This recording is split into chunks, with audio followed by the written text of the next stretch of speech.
The phone rang just after midnight. Keanu Reeves, who had been sitting quietly in his living room, mindlessly flipping through a book, hesitated. It was rare for anyone to call him at this hour. His friends knew better, and he rarely took calls past 10 p.m. But tonight was different. The number on the screen was unfamiliar, but there was something about it that tugged at him. Without giving it much thought, he answered, "Hello? Keanu?" The voice on the other end was urgent, shaky, and familiar, but not in the way he expected. "You don't know me, but I need you to listen carefully. There's something wrong with the wildfires in Northern California. They're spreading differently. Something's not right." Keanu froze. The wildfires were nothing new. Over the years, California had seen its fair share of devastating fires. But the tone in this caller's voice, there was fear, desperation, something more than the usual disaster alert. "What do you mean, differently?" Keanu asked, his calm voice betraying a sudden sense of concern. He leaned forward, setting the book aside, fully aware that this conversation was about to take a turn. "It's not like usual fires," the caller continued, his voice lowering. "I work for the California Department of Forestry. I've been following the patterns, and I think someone is controlling them. Something is setting them off, something we can't explain." Keanu's brow furrowed. The mention of a controlled pattern caught his attention. Wildfires were natural, right? Sure, human negligence often triggered them, but this? A controlled, planned burn? It sounded wrong. "Who are you? What do you want from me?" Keanu asked, trying to make sense of the words. "I can't give you my name. People are watching. But I know you care about the environment. You've been vocal before. You have the platform to make people listen. I need you to look into this. People are already starting to notice, but no one's asking the right questions." Keanu stared out the window, his gaze drawn to the dark horizon. It was hard to imagine that something was amiss. His home was quiet, nestled in the hills far from the nearest fire, but this call felt different. The urgency in the stranger's voice was enough to spark a sense of unease deep within him. "How do I even start? What exactly do you want me to look for?" Keanu asked, his thoughts racing. The man on the other end sighed heavily. "Start with the air quality reports. They're being manipulated. Follow the patterns. How the fires are moving, how they're responding to the winds. There's a strange energy, like the fires aren't acting on their own. It doesn't feel right, Keanu. You'll see it once you look deeper." Keanu sat back in his chair, the weight of the words settling in. He had always been deeply connected to nature, and his passion for protecting the environment was something many people knew about him. But this felt bigger than just another forest fire. "All right," Keanu said after a long pause, his voice firm, resolute. "I'll look into it. But if what you're saying is true, you've just dragged me into something I'm not sure I'm ready for." The voice on the other end of the line cracked with relief. "Thank you. I knew you would. I'm sending you everything I have. Be careful, Keanu. You're not the only one who's asking questions now." Before Keanu could respond, the line went dead. He sat there for a long moment, staring at the phone in his hand. The silence in his home felt oppressive now, as though the weight of the world had suddenly shifted. This wasn't just about wildfires anymore. It was about something much deeper, something more sinister. The clock on the wall ticked loudly, the sound echoing in the stillness. Keanu had faced many challenges in his life, on screen and off. But this felt different. There was something in his gut telling him that the world was about to shift, and he would be at the center of it. He wasn't sure where this path would lead, but one thing was clear. He wasn't going to let this mystery slip away without at least trying to uncover the truth. "Let's see what this is all about," Keanu muttered under his breath as he set the phone down and stood up, determination slowly building within him. The next morning, Keanu sat in his study, his laptop open in front of him. The silence of his home, nestled among the hills, offered a certain kind of peace, but today it felt like an unsettling calm before the storm. The phone call from the night before still lingered in his mind. Those words, the urgency in the caller's voice, the strange sense that something was wrong in a way that was difficult to put into words. Keanu had always been someone who took his time. He wasn't quick to jump into things, preferring to let his instincts guide him when it came to the bigger decisions in life. But this was different. Something about the call felt off. The kind of thing that gnawed at the edges of his thoughts, pushing him to find answers.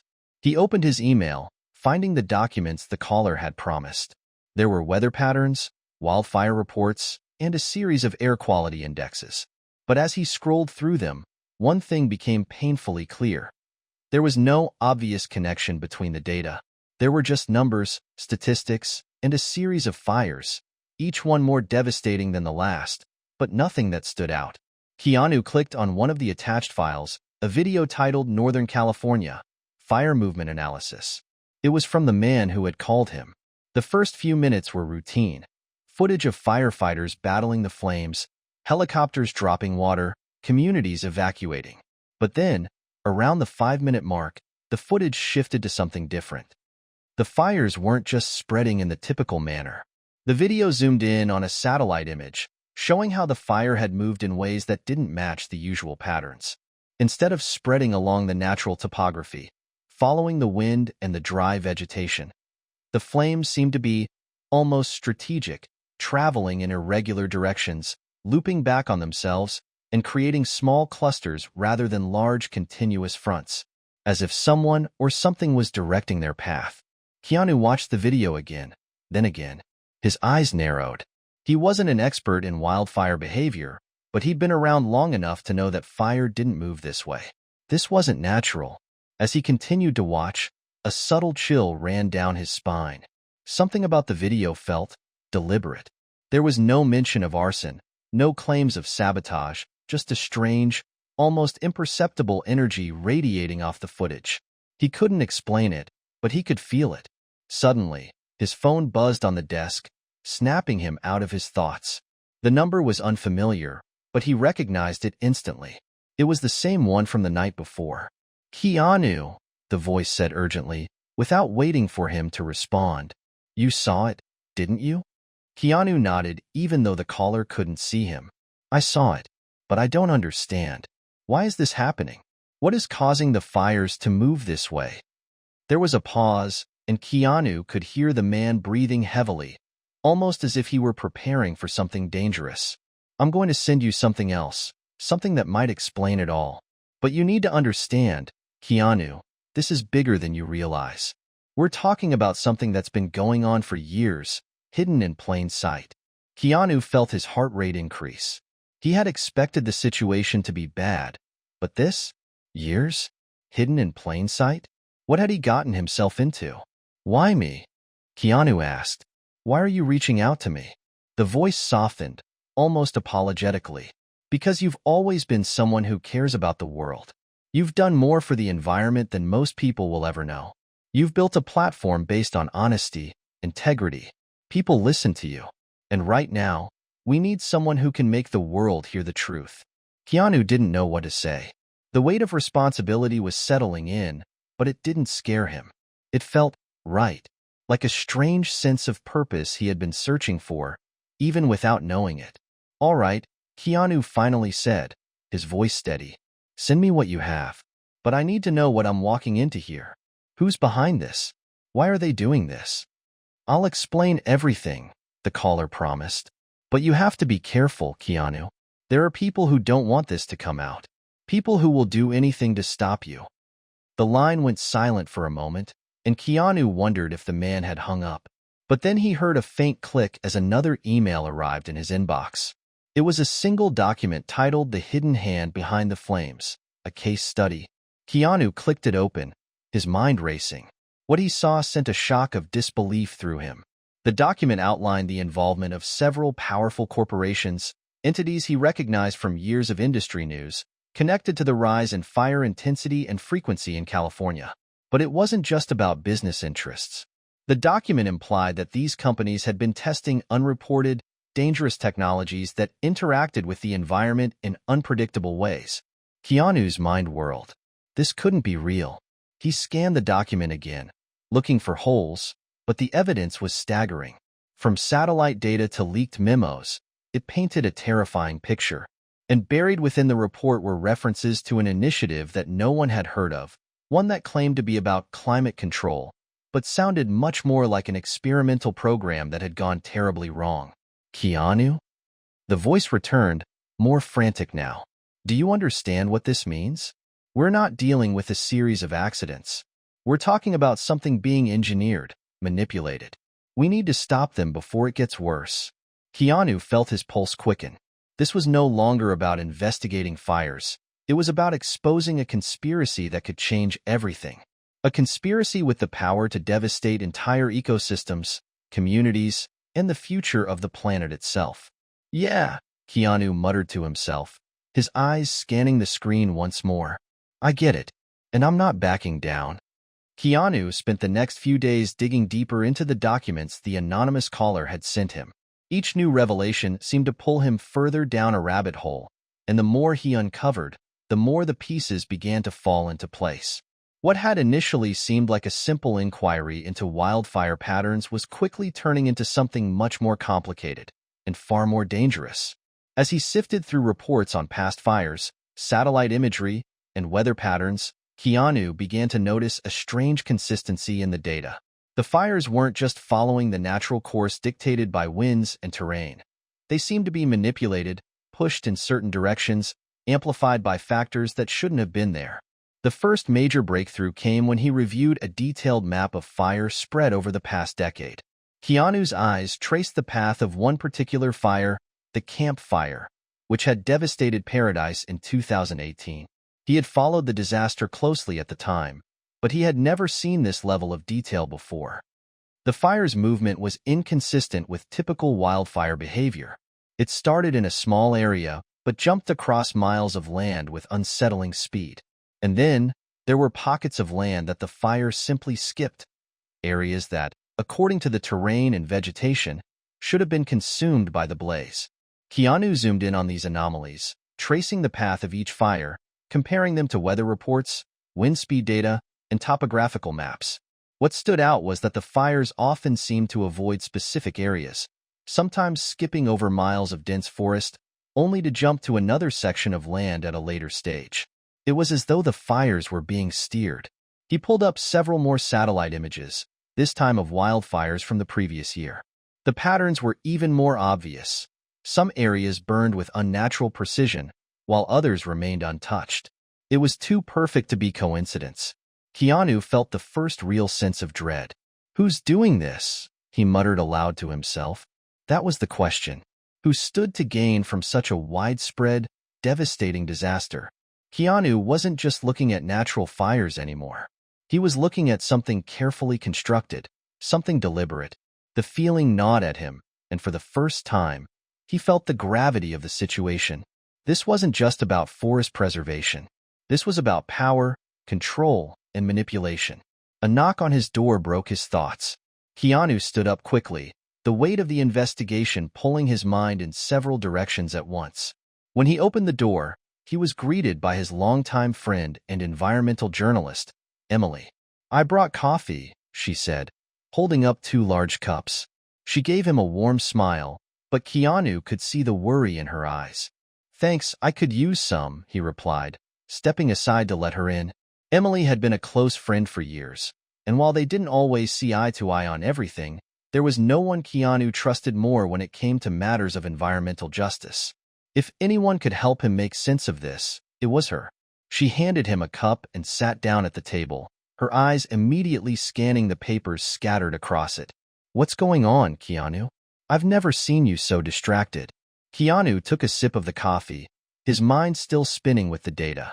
I think we're looking at something much bigger than just wildfires. It's like they're being controlled. The patterns, the way they move, it doesn't make sense. Emily frowned, clearly intrigued but skeptical. Controlled? How? By who? I don't know yet, Keanu replied, his voice low. But I found something. These fires, they're following a pattern, an intentional one. Some areas burn, others don't. It's like someone's pulling the strings. Emily leaned forward, her journalistic instincts kicking in. You think someone's deliberately setting these fires? Keanu couldn't shake the feeling that the closer he got to the truth, the more dangerous everything seemed.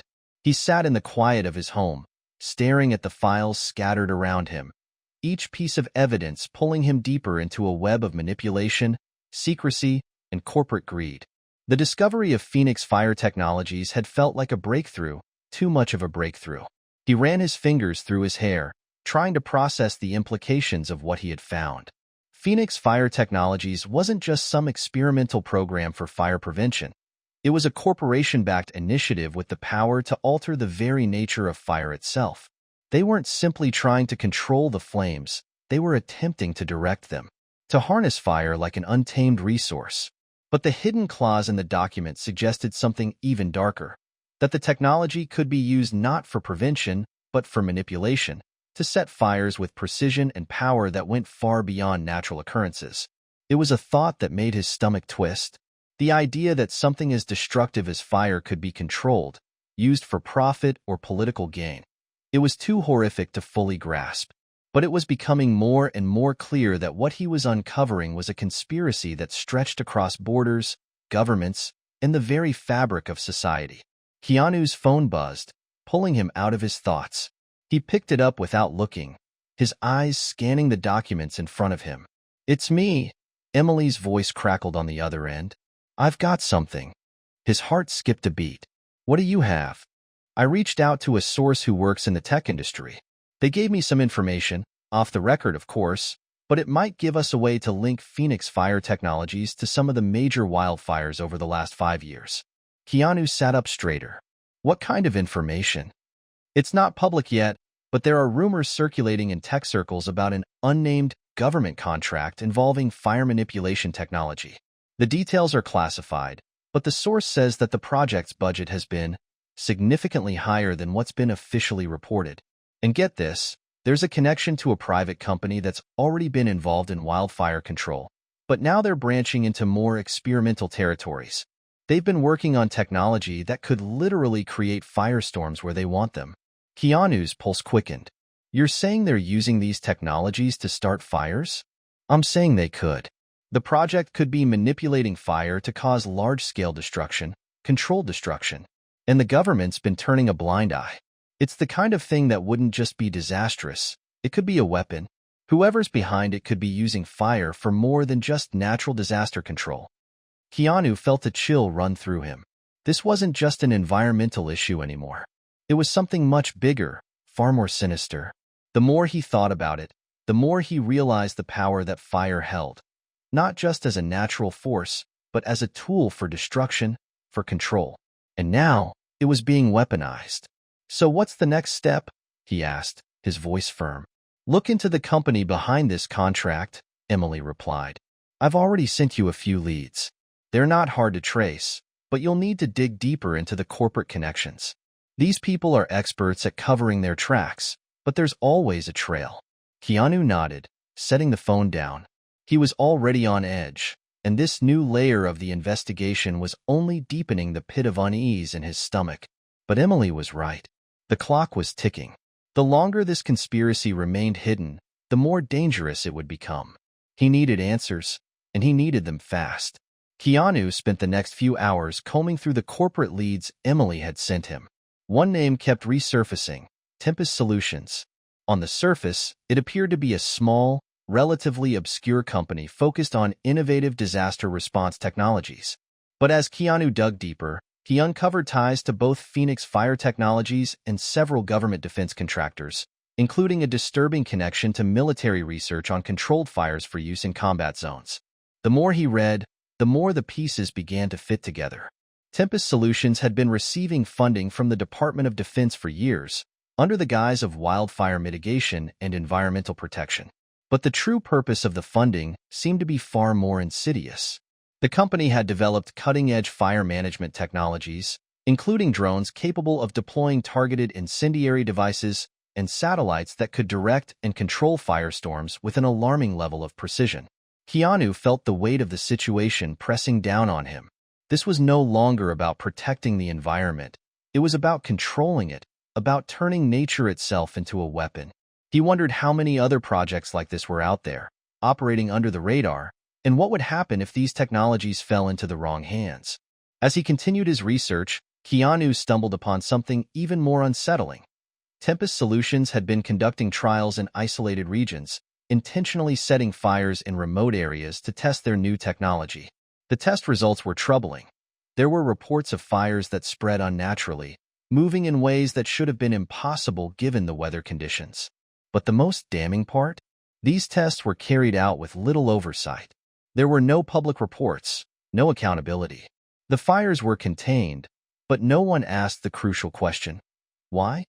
Keanu leaned back in his chair, his mind racing. This wasn't just an environmental disaster.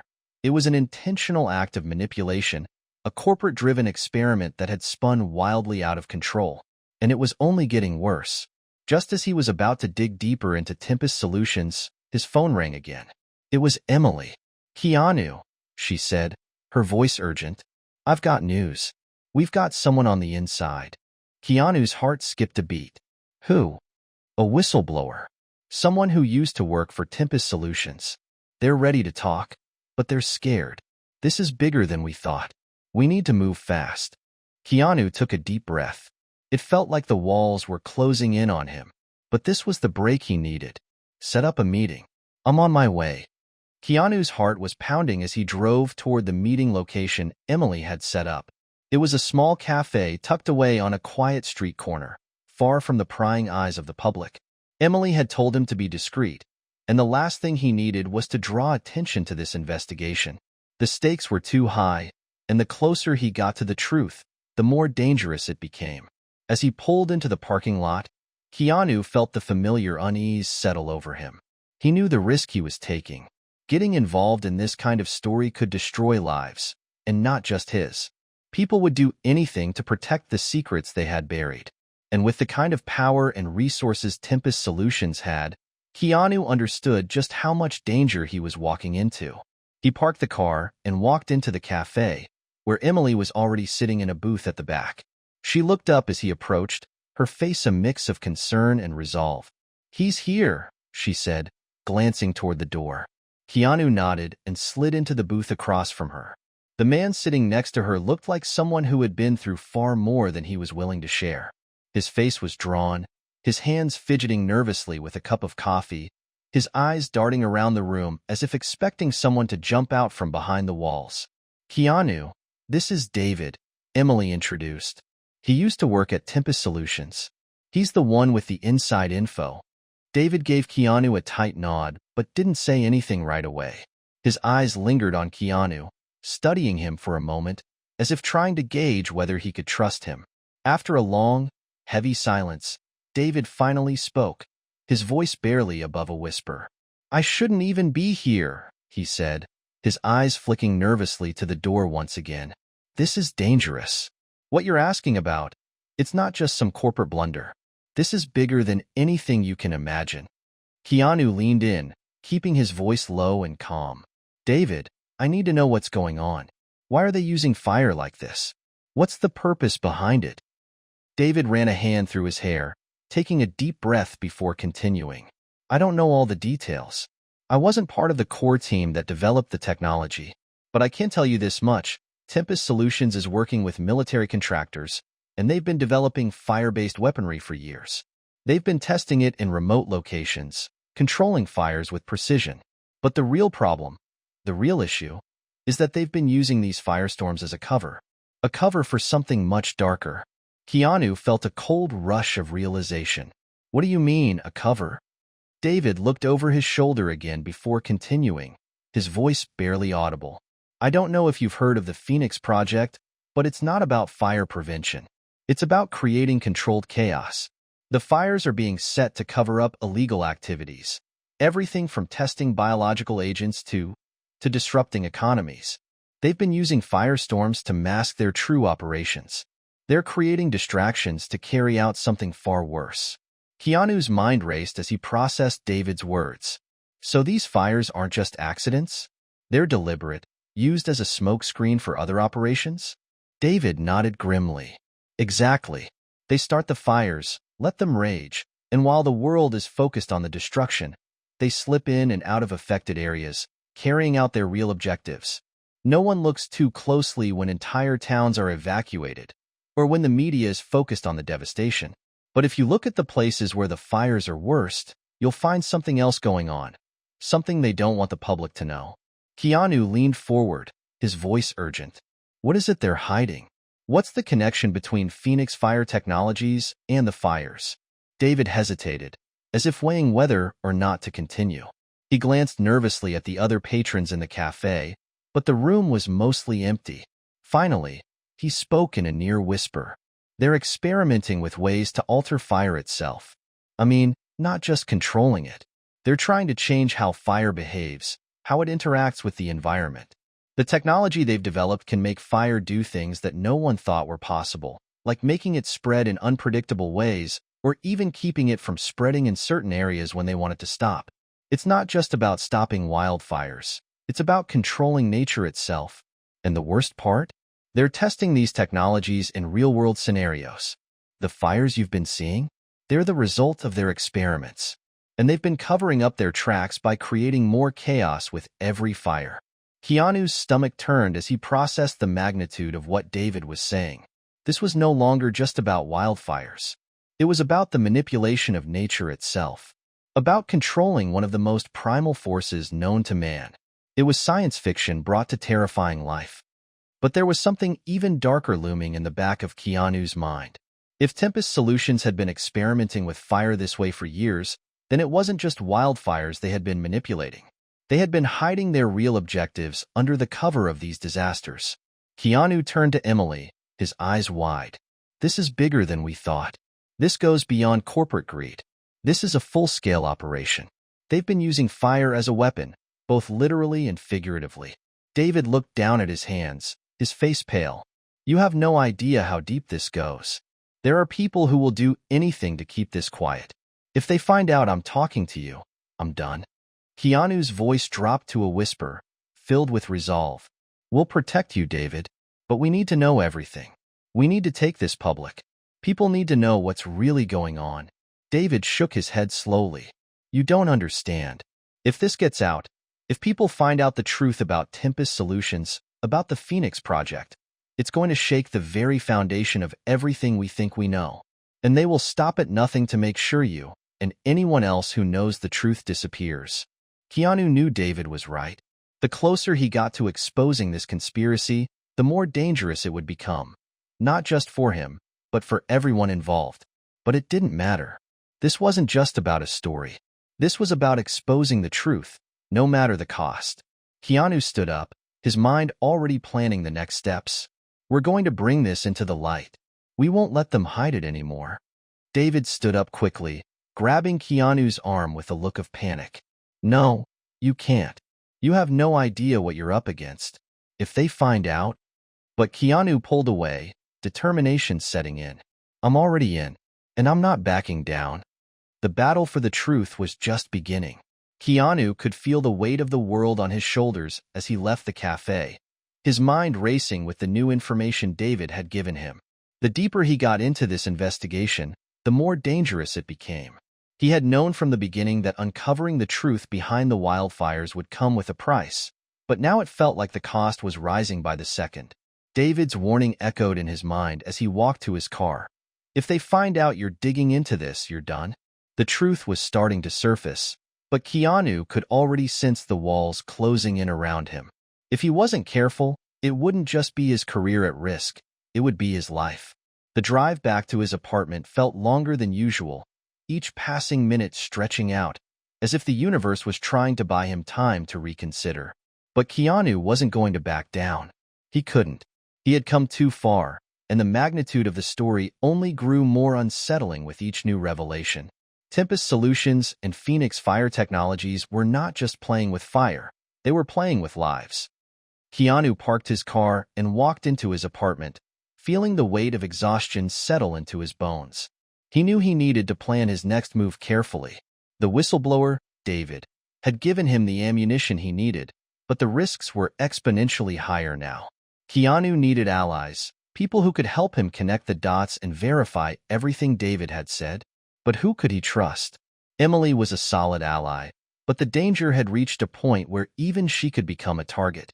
As Keanu closed the door behind him and set his keys down on the counter, his phone buzzed. It was a text from Emily. Meet me at the office tomorrow morning. I have something important to show you. Keanu's stomach tightened. He had a sinking feeling that the storm was getting closer. He quickly typed back a response. I'm in. Let's do this.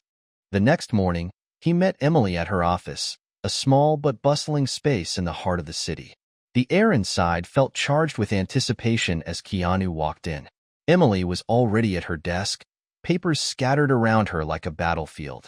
She looked up as he entered, her eyes narrowing with focus. "I've been going through the data," she said, without preamble, "and I found something big. It's not just Tempest Solutions anymore.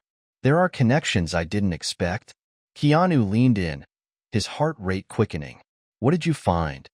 Emily handed him a stack of printed reports, her fingers tracing a line across one of the pages.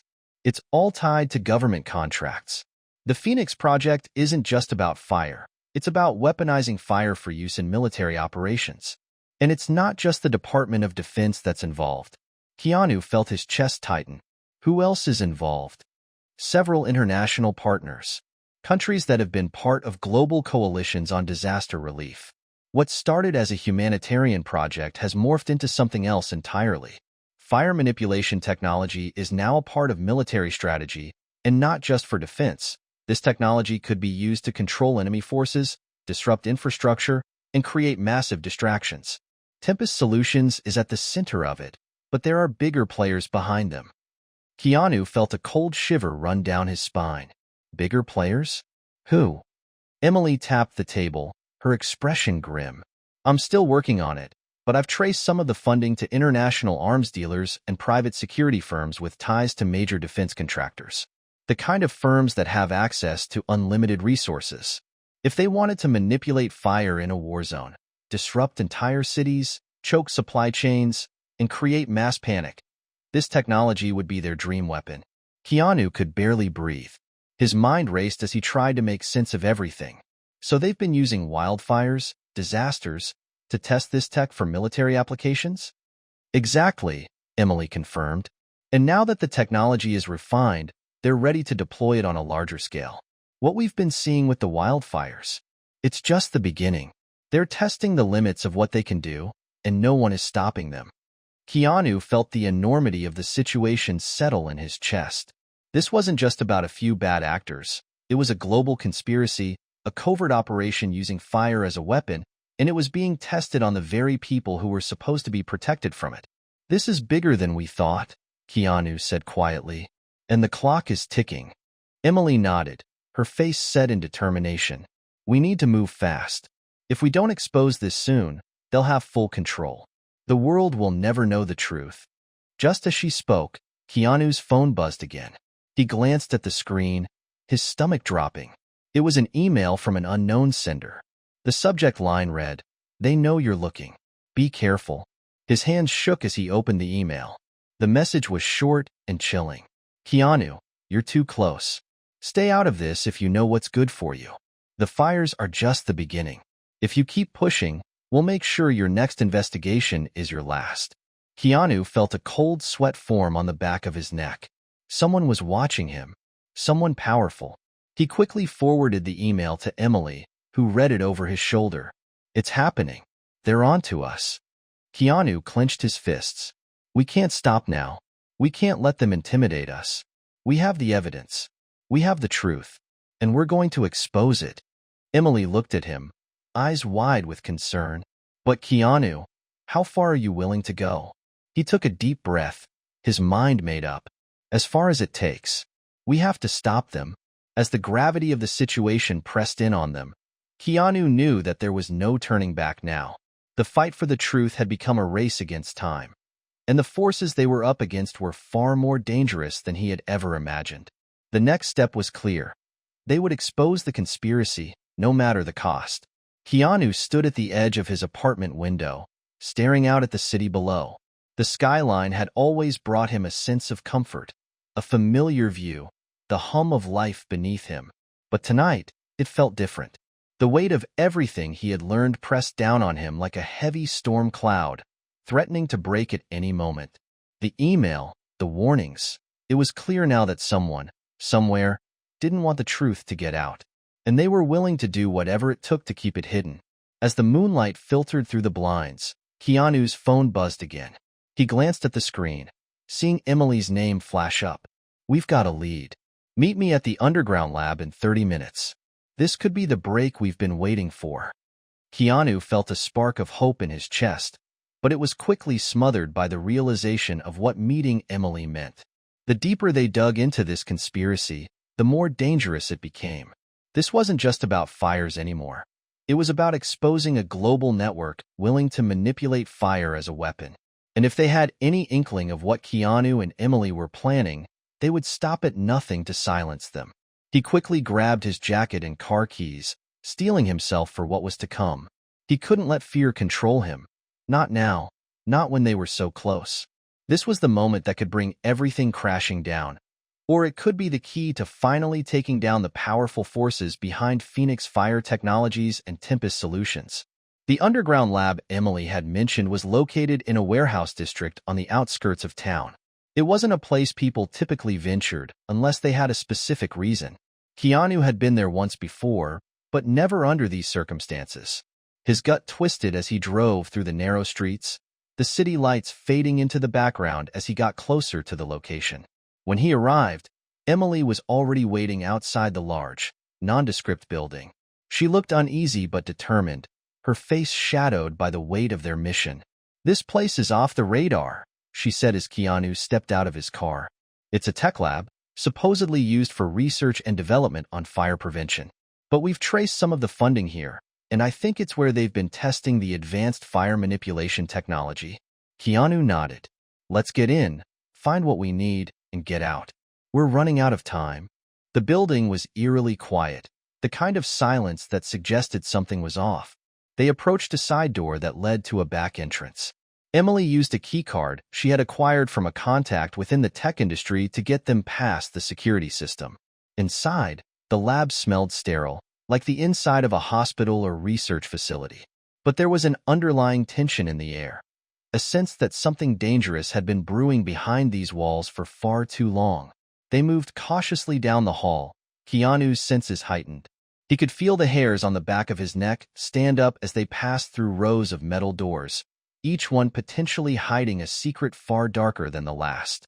The deeper they went, the more the weight of the situation seemed to press down on him. Finally, they reached a secured room at the end of the hall, marked with a sign that read "Restricted Access. Authorized personnel only." Emily swiped the keycard again, and the door clicked open. Inside, rows of high-tech equipment lined the walls, including monitors displaying satellite feeds and fire simulations. It was a far cry from the fire stations Keanu had visited in the past. This was a military-grade operation, a machine designed not to protect, but to control and manipulate the very element of fire. As they sprinted down the hallway, the sound of footsteps grew louder. Keanu could feel the adrenaline pumping through his veins, pushing him forward. This was it, the tipping point, the moment where everything changed. They couldn't stop now, not when they were so close to the truth. Keanu and Emily raced down the darkened hallway, their breaths quick and shallow. The sound of boots hitting the concrete floors behind them grew louder, closer. The security guards, armed and determined, were only seconds away from catching up. "Faster!" Emily urged, her voice sharp with urgency. They passed an industrial door, and Keanu yanked it open, pulling her through into a narrow stairwell. It was a tight squeeze, and the sound of guards' voices echoed up from below. "We need to get to the roof," Keanu said, his mind working quickly. "We can escape from there." Emily nodded, pushing ahead of him as they ascended the stairs two at a time. The stairwell was dimly lit, the only light coming from a few flickering bulbs overhead. Keanu could hear the pounding of the guards' feet below, but for the moment, they had a lead. The air was thick with tension, each step a countdown to the moment when the chase would come to an end, either in capture or escape. At the top of the stairs, Emily swung open another door, and they emerged onto the roof of the building. The city sprawled before them, a sprawling maze of lights and shadows, but there was no time to appreciate the view. They needed a plan, and fast. Keanu scanned the roof, his mind racing. "We can use the fire escape on the other side to get to the alley. It's our best shot." Emily glanced back at the stairwell door. The sound of footsteps was closer now. No doubt the guards had figured out where they were heading. "Let's move," she said, already sprinting toward the edge of the building. Keanu followed, his heart hammering in his chest. The fire escape was in sight, but they had to cross a wide stretch of roof first. Every step felt like it could be their last. As they reached the fire escape, a loud voice shouted from the stairwell below. "Stop! You're surrounded!" Keanu's adrenaline surged, and he grabbed Emily's arm, pulling her to the ladder. "Go! I'll cover you." Emily hesitated for a moment, but Keanu pushed her toward the ladder. She scrambled down quickly, and Keanu followed right behind her. They descended rapidly, their hands slick with sweat as they gripped the cold metal rungs. Below them, the alley was just within reach, a potential escape route that could take them into the shadows of the city, away from the pursuing guards. As Keanu's feet hit the ground, a bullet whizzed past his ear, and he ducked instinctively, his pulse spiking with fear. The guards had found a way around. "Move!" he yelled, and they both bolted into the alleyway, the sound of footsteps echoing behind them. They ran, not looking back, their breath coming in ragged gasps. The alley was narrow, lined with dumpsters and abandoned crates, but it provided cover. Keanu kept his focus, his mind sharp. He knew they didn't have much time. The guards would be on them any second, and they were running out of options. Emily pulled him to the side and pointed at a side street ahead. "There's a car parked down that way. If we can make it, we can lose them." Keanu nodded, his legs burning with the effort of running, but he pushed forward. They reached the street, and sure enough, there was a car parked at the curb, its engine running. Emily had clearly planned ahead. Without a word, she slid into the driver's seat, and Keanu jumped in next to her. Before the car was fully in motion, they were speeding away, weaving through the city streets, away from the lab and the pursuing guards. Keanu glanced at Emily, her knuckles white as she gripped the steering wheel. "How did you know about that car?" She gave him a brief, tight smile. "I have my ways, but right now, we need to focus on getting out of here alive." They drove in silence for a few moments, the city streets blurring around them as they headed toward a safer part of town. Keanu couldn't shake the feeling that they were being watched, but for now, they had bought themselves a little time. Finally, Emily broke the silence. "Keanu, I've been thinking. We have the evidence. Phoenix Project, the Tempest Solutions connection. But how do we expose this without putting ourselves in even more danger? This is beyond just a corporate scandal. It's a global operation." Keanu stared out the window, lost in thought. The fire that had been raging in his chest since this all started still burned fiercely, but the gravity of their situation was dawning on him. "We'll go public," Keanu said, his voice steady. "But we need to be careful. We can't just release everything at once. We need allies, people in the media who will stand by us and help us get the story out there. If we do this right, we can expose them for what they really are." Emily glanced at him, a look of skepticism crossing her face. "And if we do it wrong? What happens then?" "Then we fight like hell," Keanu replied, his voice unwavering. "We expose the truth, no matter what it costs. This isn't just about stopping them from manipulating fire. It's about stopping them from manipulating everything. We can't let them get away with it." As they continued driving through the dark streets, Keanu felt the weight of their mission settle deeper into his bones. This was no longer just about one story. This was about revealing the truth to the world, even if it meant risking everything they had. Emily pulled into a quiet parking lot and turned off the engine. "We'll need to lay low for a while.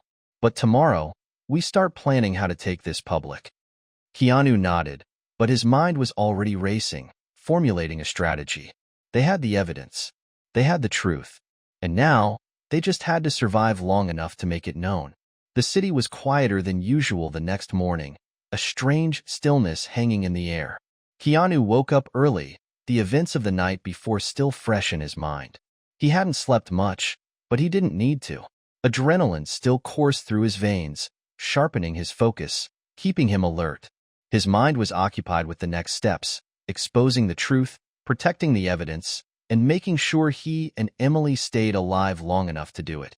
He met Emily at a small coffee shop on the edge of town, far from the prying eyes of their enemies. It was a place they used to frequent when they worked together on smaller investigations, but today it felt like a war room.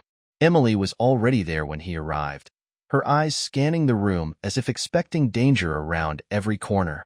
"Do you think they're onto us?" Keanu asked, sitting down across from her. He couldn't shake the feeling that they were being watched, even here, in the relative safety of this quiet cafe. Emily took a deep breath and sipped her coffee, eyes still darting around. "I don't know, but we need to move fast. The more we wait, the higher the risk of them finding us." She slid a folder across the table to him. "I've been going through the rest of the documents we took from the lab. There's more connections we didn't even know about." Keanu opened the folder, his eyes scanning the pages quickly. What he saw sent a cold shiver down his spine. More files on Phoenix Fire Technologies, more names, corporate executives, military officials, even politicians. It was a web of influence that stretched further than he could have imagined. "This is bigger than I thought," Keanu murmured, rubbing his temples. "They're all in on it. Tempest Solutions, private contractors, military contracts, government connections. It's one massive operation." Emily nodded grimly. "And there are more projects like this one, all across the globe. They've been testing fire as a weapon for years. What we've been seeing in the wildfires, it's just the beginning of their plans. They've perfected this technology to the point where it's a tool of warfare. And now they're preparing for deployment on a larger scale." Keanu took a long, slow breath, trying to absorb the weight of the information. If what they had discovered was true, the implications were terrifying. The power to control fire on a global scale. If placed in the wrong hands, it could change the world forever. "What's our next move?" he asked. Emily looked at him, her expression serious. "We need to get this to the right people. Journalists, government officials who can investigate it without getting compromised. But it has to be done carefully. If we just leak it, it'll be buried. No one will believe us, and we'll be dead before we get the chance to say anything." Keanu nodded. "We need to find someone with influence, someone who can get this story out there without falling into their hands." They spent the next few hours mapping out their strategy. It was clear they couldn't trust anyone in the immediate circles of power. The military, the government, the media, all of it was tainted by Phoenix Fire Technologies' influence. But there had to be someone who hadn't been bought off, someone with enough integrity to help them take down this operation before it was too late. By midday, Emily had a lead. A journalist she'd worked with in the past, someone known for their investigative work on defense contracts and corporate corruption. His name was Jason Blackwood, and he had been working on exposing government ties to private defense contractors for years. If anyone had the credibility to help them, it was him. "We meet him tonight," Emily said, slipping her phone into her pocket. "He's the best chance we've got." Keanu didn't hesitate. "Let's do it. We don't have much time." That evening, they met Jason in a quiet, dimly lit bar tucked away in a corner of the city. Jason was a seasoned journalist with a sharp mind and an even sharper sense of caution. When Emily introduced Keanu, Jason gave him a hard look, sizing him up. He was clearly no stranger to danger, but even he seemed to sense the gravity of what they were about to do. "You've got something big," Jason said as he sat down across from them, his voice low. "But be careful. If you're telling me what I think you're telling me, this goes beyond anything I've ever worked on. The people behind this, they won't just go after you. They'll go after anyone who stands in their way." Keanu looked at him, his jaw tightening. "We know, but we're not backing down. We have the evidence, and we're going public. We need your help to make sure this doesn't get buried." Jason leaned back, studying them both. "I can help you get this to the right people, but it has to be done the right way. We'll need to make sure the story breaks wide enough that they can't silence it. And we need protection, because once this goes public, the clock starts ticking. You'll have every enemy they've got gunning for you." Keanu nodded, feeling the weight of those words. "We're ready, but we don't have much time." Jason agreed, and the three of them spent the next few hours hashing out the details. Jason would take the evidence and help them craft a story that could break the conspiracy wide open. They would leak it to major outlets, targeting the international press to ensure it spread far enough to make it impossible for anyone to suppress. But they needed a plan for their own safety too. There was no question that whoever was behind this would stop at nothing to protect their operation. As the meeting wrapped up, Jason gave Keanu a hard look. "You know what you're getting into, right?" Keanu met his gaze, his resolve firm. We're already in, and we're not stopping until the world knows the truth. Jason gave a single nod. All right then, let's do this.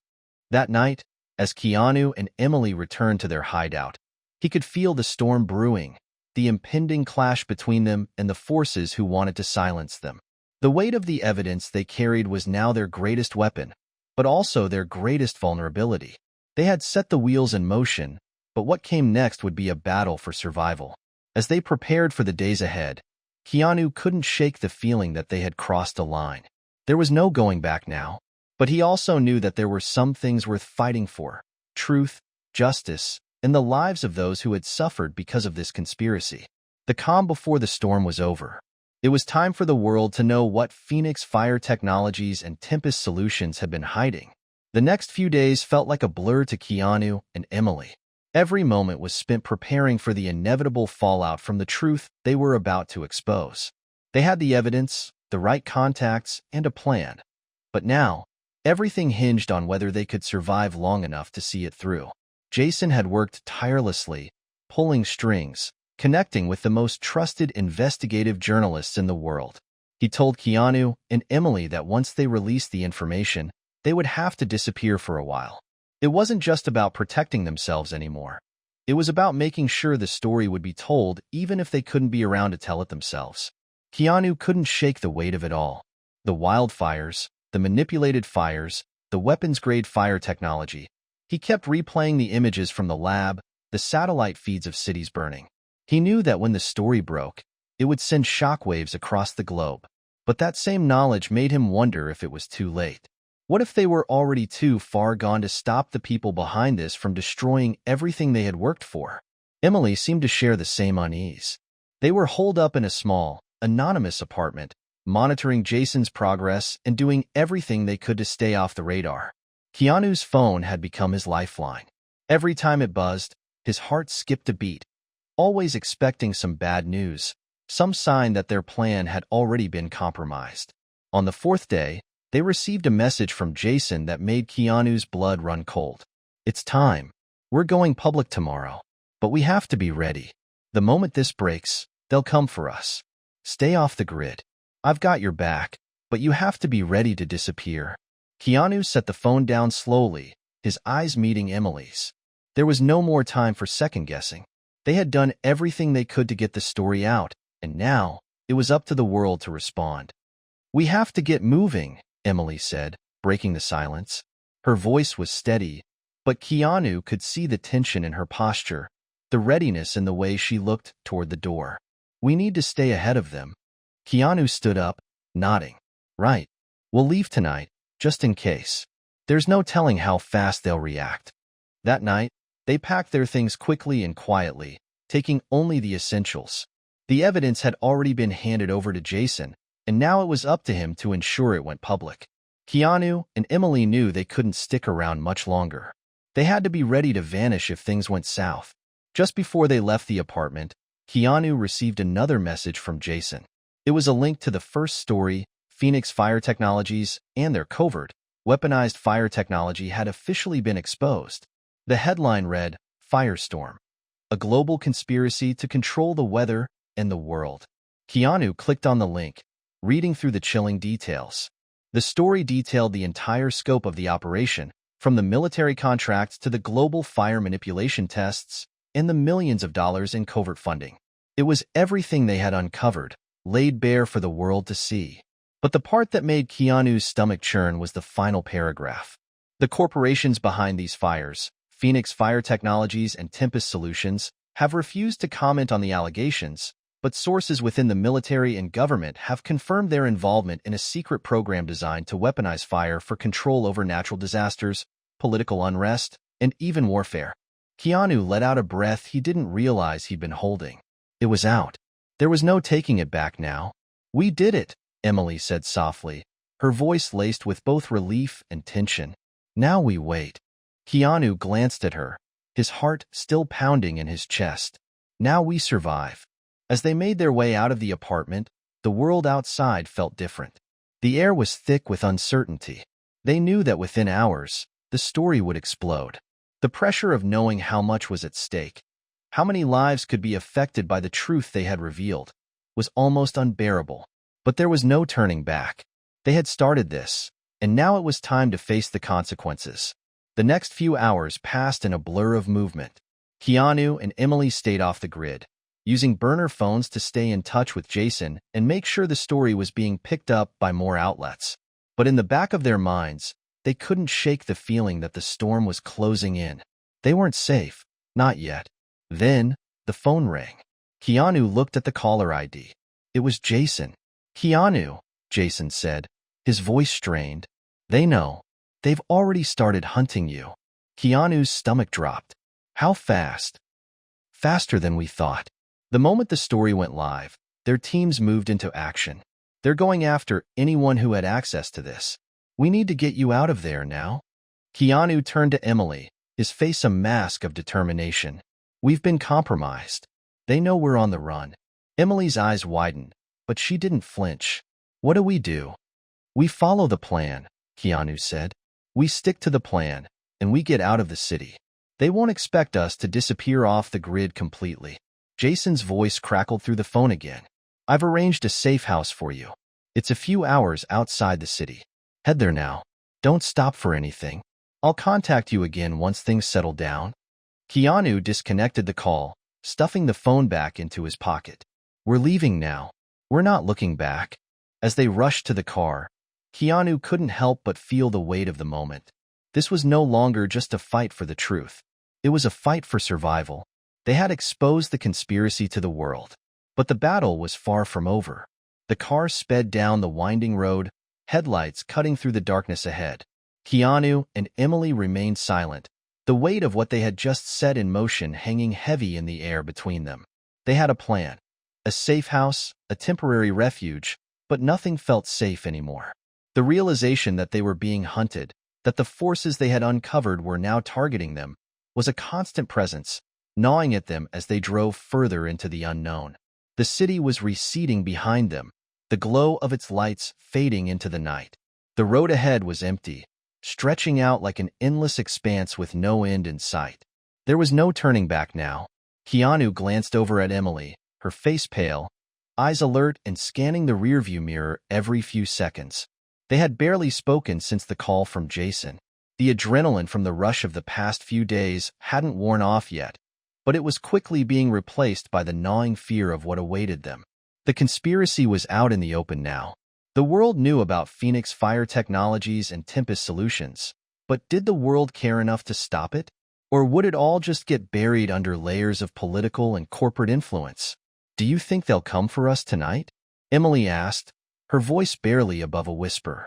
Keanu exhaled slowly, his fingers gripping the steering wheel. "It's hard to say. They have resources, but they'll need time to regroup.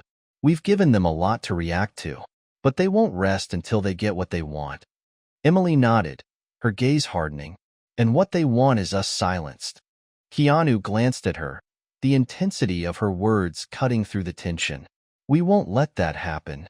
She turned to him, a flicker of something like determination in her eyes. "No, we'll expose them for what they are. We can't stop now." Keanu nodded, but the uncertainty gnawed at him. Their lives were on the line, yes, but so was the future of countless others. The fire technology they had uncovered, manipulating the very elements of nature to control the world, was more dangerous than anything they had ever imagined. The wrong hands could turn it into a weapon that would change everything. "Jason said the safe house is a few hours out," Keanu said, trying to focus on the immediate task. "We need to make it there first, then figure out our next move." Emily shifted in her seat, still vigilant. "And if they've already found the safe house?" Keanu's heart skipped a beat at the thought, but he refused to show his fear. "Then we keep moving. We don't stop. The more unpredictable we are, the harder it'll be for them to track us." They drove in silence for a while, the sound of tires against the asphalt the only thing breaking the stillness. The radio was off, the only noise coming from the occasional rattle of the engine. Keanu kept his eyes focused on the road ahead, but his mind kept drifting back to Jason. He had been their lifeline, the only one they trusted in this tangled web of deceit. But even Jason had limits. They all did. There was only so much one person could do to help before they, too, became a target. Keanu's grip on the wheel tightened as they approached a junction in the road. His headlights illuminated the sign up ahead. A small town, the kind of place that didn't show up on tourist maps, but had everything a person might need to disappear for a while. It was the perfect place to lay low, if they could make it through unnoticed. As they neared the turnoff to the town, Keanu noticed something that made his stomach tighten. A car tailing them at a distance, its headlights dim, but unmistakably following their every move. His instincts kicked in immediately. "They found us," Keanu said, his voice hard and clipped. "Hang on." Emily whipped her head around, her eyes narrowing in recognition of the vehicle behind them. "How long have they been following us?" "Too long," Keanu muttered. "They know where we're headed. We have to lose them now."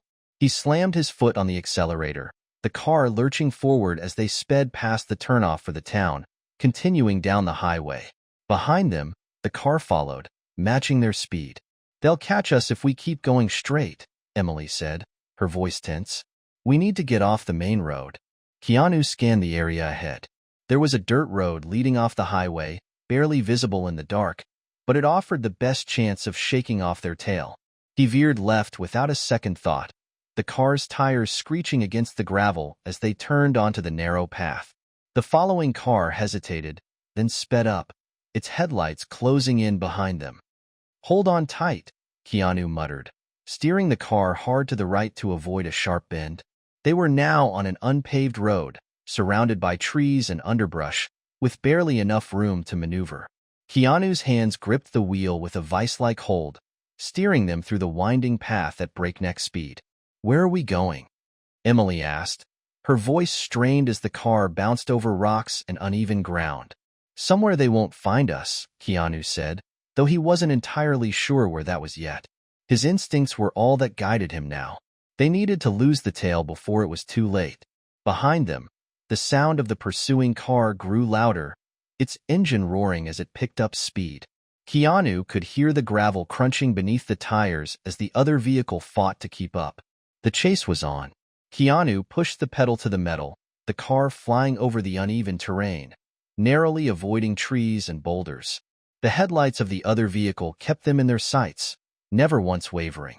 The road twisted ahead, leading them into a dense patch of forest. Keanu had an idea. There was an old logging trail nearby. He remembered it from years ago, when he and Emily had driven through this area during an investigation. It was barely wide enough for a car, and certainly not meant for high-speed pursuits. With little time to think, Keanu made another sharp turn, sending them skidding onto a narrower trail. The pursuing car was still right behind them, but now they had a slight edge. The rough terrain would slow them down. Emily didn't waste a second. "They're almost on us, Keanu. What's the plan?" He didn't answer right away, eyes focused on the trail ahead. The thick forest surrounded them, cutting off any chance of a quick escape. But there was something up ahead, a clearing. "Just trust me," Keanu said, gunning the engine as they entered the clearing. It was their only shot, and as the other car approached, its headlights catching up to them, Keanu swerved the wheel hard, aiming for the trees ahead, hoping that the natural cover would be enough to give them the edge they needed. The car screeched as Keanu whipped the wheel hard to the left, sending them careening toward a dense patch of trees. The headlights of the pursuing car were almost upon them, its engine roaring like a predator closing in on its prey. Keanu pushed the accelerator to the floor, heart hammering in his chest as they barreled toward the trees at full speed. There was no turning back now. "Hold on," Keanu shouted to Emily, his voice sharp with urgency. Emily braced herself, her knuckles white from gripping the armrest. The world outside the car blurred as Keanu swerved to avoid a massive oak tree, narrowly missing it by inches. The underbrush scratched against the car's sides, adding to the chaos of the moment, but Keanu didn't slow down. They needed to get out of sight, and fast. The pursuing car wasn't far behind. It had followed them through the rough terrain, its engine growling in frustration as it tried to keep up. But Keanu knew the woods better than anyone, and he was counting on the darkness and the twists in the trail to throw their pursuers off course. "Where are we going?" Emily asked, her voice tense, her eyes darting between Keanu and the rearview mirror, watching the headlights grow closer. Keanu's mind raced. He was thinking on his feet now, navigating the unpredictable path with instinct rather than a clear plan. He knew they needed cover, but more importantly, they needed to throw the other car off their trail. "We need to find a place to hide," he said, his voice tight. "Somewhere they won't expect us." Ahead, the forest seemed to open up slightly, revealing a narrow path that veered to the left, hidden behind a cluster of dense shrubs. Keanu made a sharp turn, hoping it would be enough to confuse the pursuing car. The road was barely wide enough for one vehicle, and the foliage was thick, perfect for losing someone on their tail. Behind them, the other car followed without hesitation, clearly determined to catch them. But as Keanu accelerated down the new path, he saw the headlights flicker for a moment. Then the car slowed, hesitating as if the driver wasn't sure whether to follow. Keanu didn't give them a chance to reconsider. He drove faster, pushing the car deeper into the woods. Emily glanced back. "They're still there. What now?" Keanu's eyes darted around the darkened forest, searching for anything that could give them an advantage. A small stream trickled ahead, cutting through the path like a natural barrier. He had an idea. He swerved once again, guiding the car off the trail and toward the water. "What are you doing?" Emily gasped, her hand instinctively grabbing the seat. Keanu didn't answer. The moment they hit the shallow stream, the tires lost traction, but the car kept moving, just barely. They splashed through the water, the engine sputtering for a brief moment before roaring back to life. The sound of rushing water masked their movements, and for a split second, they were hidden from view. Emily looked around as the car slowly navigated the water. "This might work. Just wait," Keanu muttered, his grip tight on the wheel. The stream wound through the forest, branching off in several directions, offering multiple escape routes. They drove deeper into the woods, following the stream as it twisted and turned. The pursuing car couldn't follow them through the water, and with each passing moment, Keanu felt the tension in his chest start to ease. But they couldn't stop yet. They had to keep moving until they were sure they'd lost their tail. The sound of the stream rushing past them was almost soothing, but Keanu knew that peace wouldn't last. The moment they left the water, the trail would be fresh again, and they would be vulnerable. They needed a plan, a real hiding spot, and they needed it now. As they came to a fork in the stream, Keanu made another decision. There was a small shack up ahead, hidden just out of sight from the main trail. He'd been there once before during a previous investigation, a forgotten relic from a long-abandoned campsite. It wasn't much, but it would be enough to lay low for a while. "Emily, we're heading to that shack," Keanu said, his voice calm but firm. She nodded, her eyes scanning the path ahead, her grip still tight on the seat. "Let's hope it's still there." The stream curved to the left, and Keanu followed it, his eyes locked on the silhouette of the shack ahead. It was barely visible through the trees, but Keanu knew exactly where it was. The ground was uneven and rugged, but the car kept pushing forward, the engine rumbling in protest but staying strong. A few minutes later, they reached the shack. Keanu slammed the car into park and killed the engine, the sudden silence feeling like a relief after the chaos of the chase. "Stay quiet," Keanu whispered, his voice barely audible. "We wait here until we're sure they've passed." Emily didn't argue. She immediately turned off her phone and slid it into her bag, then sat back, her eyes focused on the surrounding woods. They were far from safe, but they were in the best position they could be for now. The night seemed to stretch on forever. The sounds of the forest were strangely calming, but every rustle of leaves, every snap of a twig, had Keanu and Emily on edge. It felt like the world was holding its breath, and so were they. They stayed low, watching the trees around them for any sign of movement. After what felt like an eternity, Keanu finally dared to look outside. The faint glow of headlights had disappeared, and the sound of engines was no longer in the air. It was quiet again, too quiet. "Do you think they're gone?" Emily asked, her voice barely above a whisper. Keanu didn't answer immediately. He was still listening, still watching. "I think so, but we can't take any chances." They stayed in the shack for a few more hours, watching the road from a small gap in the wood. They didn't move, didn't speak unless necessary. They couldn't afford to make any noise that might alert their pursuers to their location. Eventually, the sun began to rise, casting a faint light through the trees. Keanu felt his body relax just a little, but the danger wasn't over. They had managed to shake off their pursuers for now, but they knew they couldn't stay here for long. They had to keep moving. Emily broke the silence, her voice steady but urgent. We need to figure out what comes next. They're not going to stop until they find us, Keanu. We can't keep running forever. Keanu looked at her, meeting her gaze. We won't, but we have one more card to play. The early morning light filtered through the cracks in the shack's walls, casting long, jagged shadows across the floor. Keanu stared out through the narrow gap, watching the sun rise over the trees, each beam a sharp contrast to the darkness of the previous night. His mind raced, still trying to make sense of what had happened. The chase, the pursuit, the near miss, they were still in the thick of it. And yet, for the first time in days, he felt a slight shift in the air. A moment of calm, though fleeting, enough to collect his thoughts. Emily sat across from him, her arms crossed as she looked out the same crack in the wall, her expression unreadable. The tension between them was palpable. This was no longer about just surviving the chase. It was about the next step, the next move in the game they had unwittingly become part of. Keanu broke the silence. We can't keep running forever.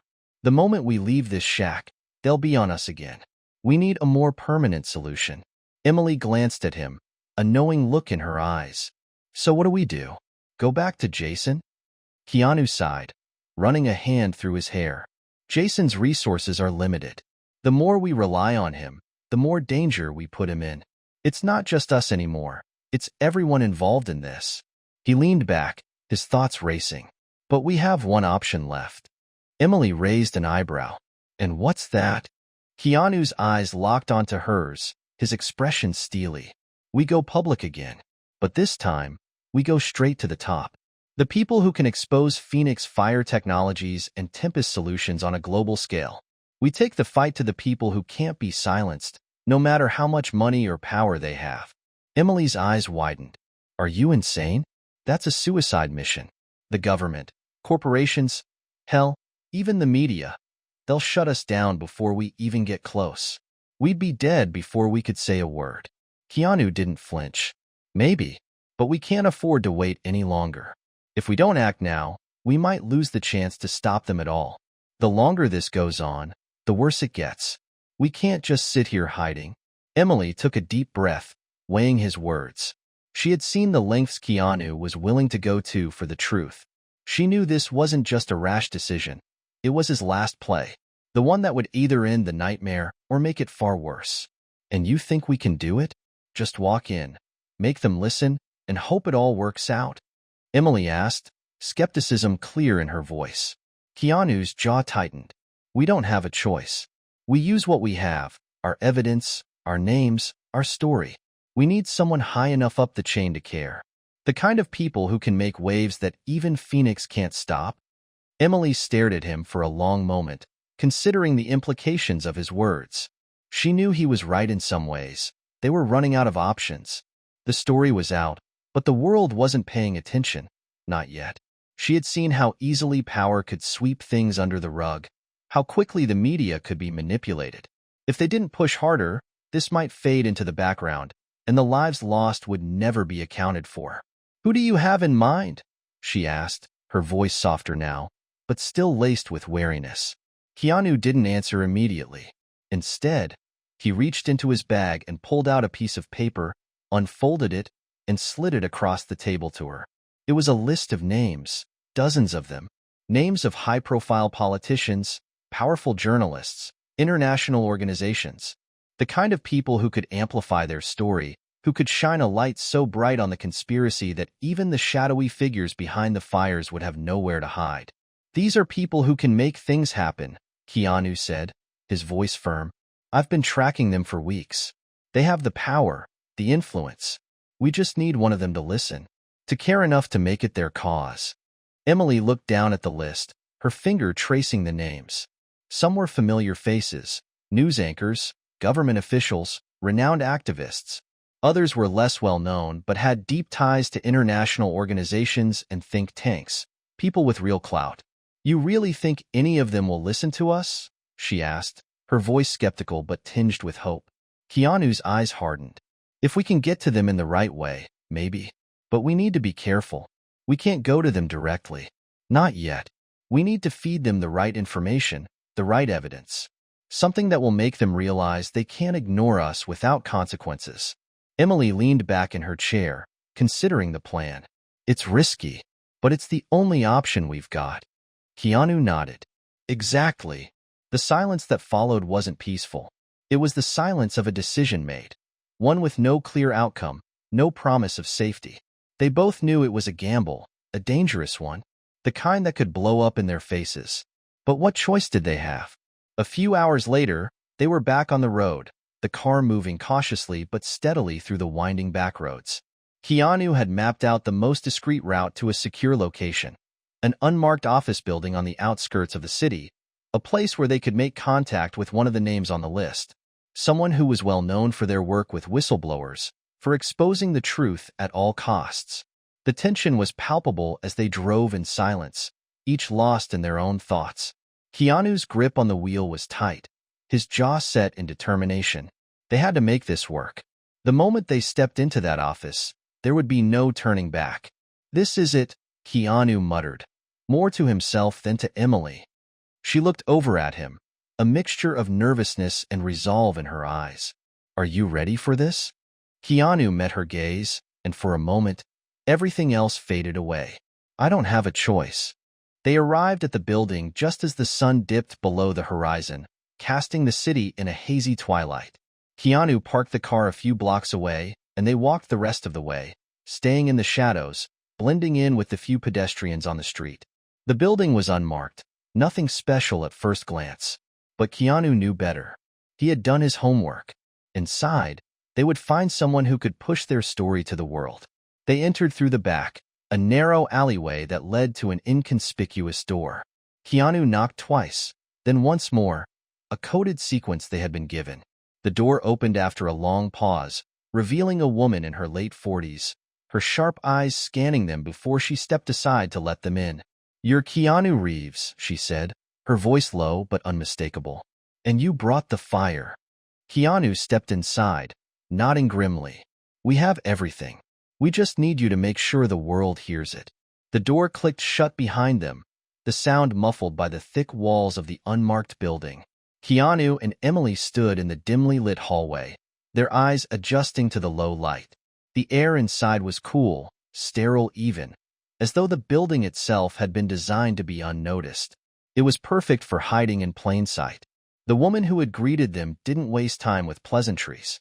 She led them down the narrow hallway, her heels clicking sharply against the polished floor. Her face was stern, but there was something in her eyes that told Keanu she wasn't someone who could be easily intimidated. This wasn't the first whistleblower she had dealt with. You're here for a reason, she said, her voice clipped. And it's not because you want your story to disappear. Keanu nodded, taking a deep breath. Exactly. We need the right person to hear it. The right people in power. The woman glanced at Emily, sizing her up for a moment. And I assume you have more than just your word to back this up? Keanu slid the file from his bag and handed it to her without hesitation. It was heavy with evidence. Photos, documents, coded messages, everything they had painstakingly compiled over the last several weeks. Everything that connected Phoenix Fire Technologies to the catastrophic fires, to the manipulated weather patterns, to the hidden agenda behind it all. She took the file, flipping through it with swift precision. Her eyes narrowed as she skimmed through the pages, taking in every detail. The silence was thick, broken only by the faint rustle of paper. After what felt like an eternity, she looked up at them, her expression unreadable. This is impressive, she said, her voice steady, almost indifferent. But it's not enough. Keanu's stomach twisted at the words, but he forced himself to remain calm. What do you mean, it's not enough? The woman set the file down on a nearby table, her eyes locking with his. You've got evidence. Good evidence. But you don't have proof. Not yet. There are still holes in this story. Gaps. No one is going to take you seriously unless you can prove this is more than just a conspiracy. You need a smoking gun. Emily stepped forward, her eyes fierce. What are you saying? You've seen the documentation.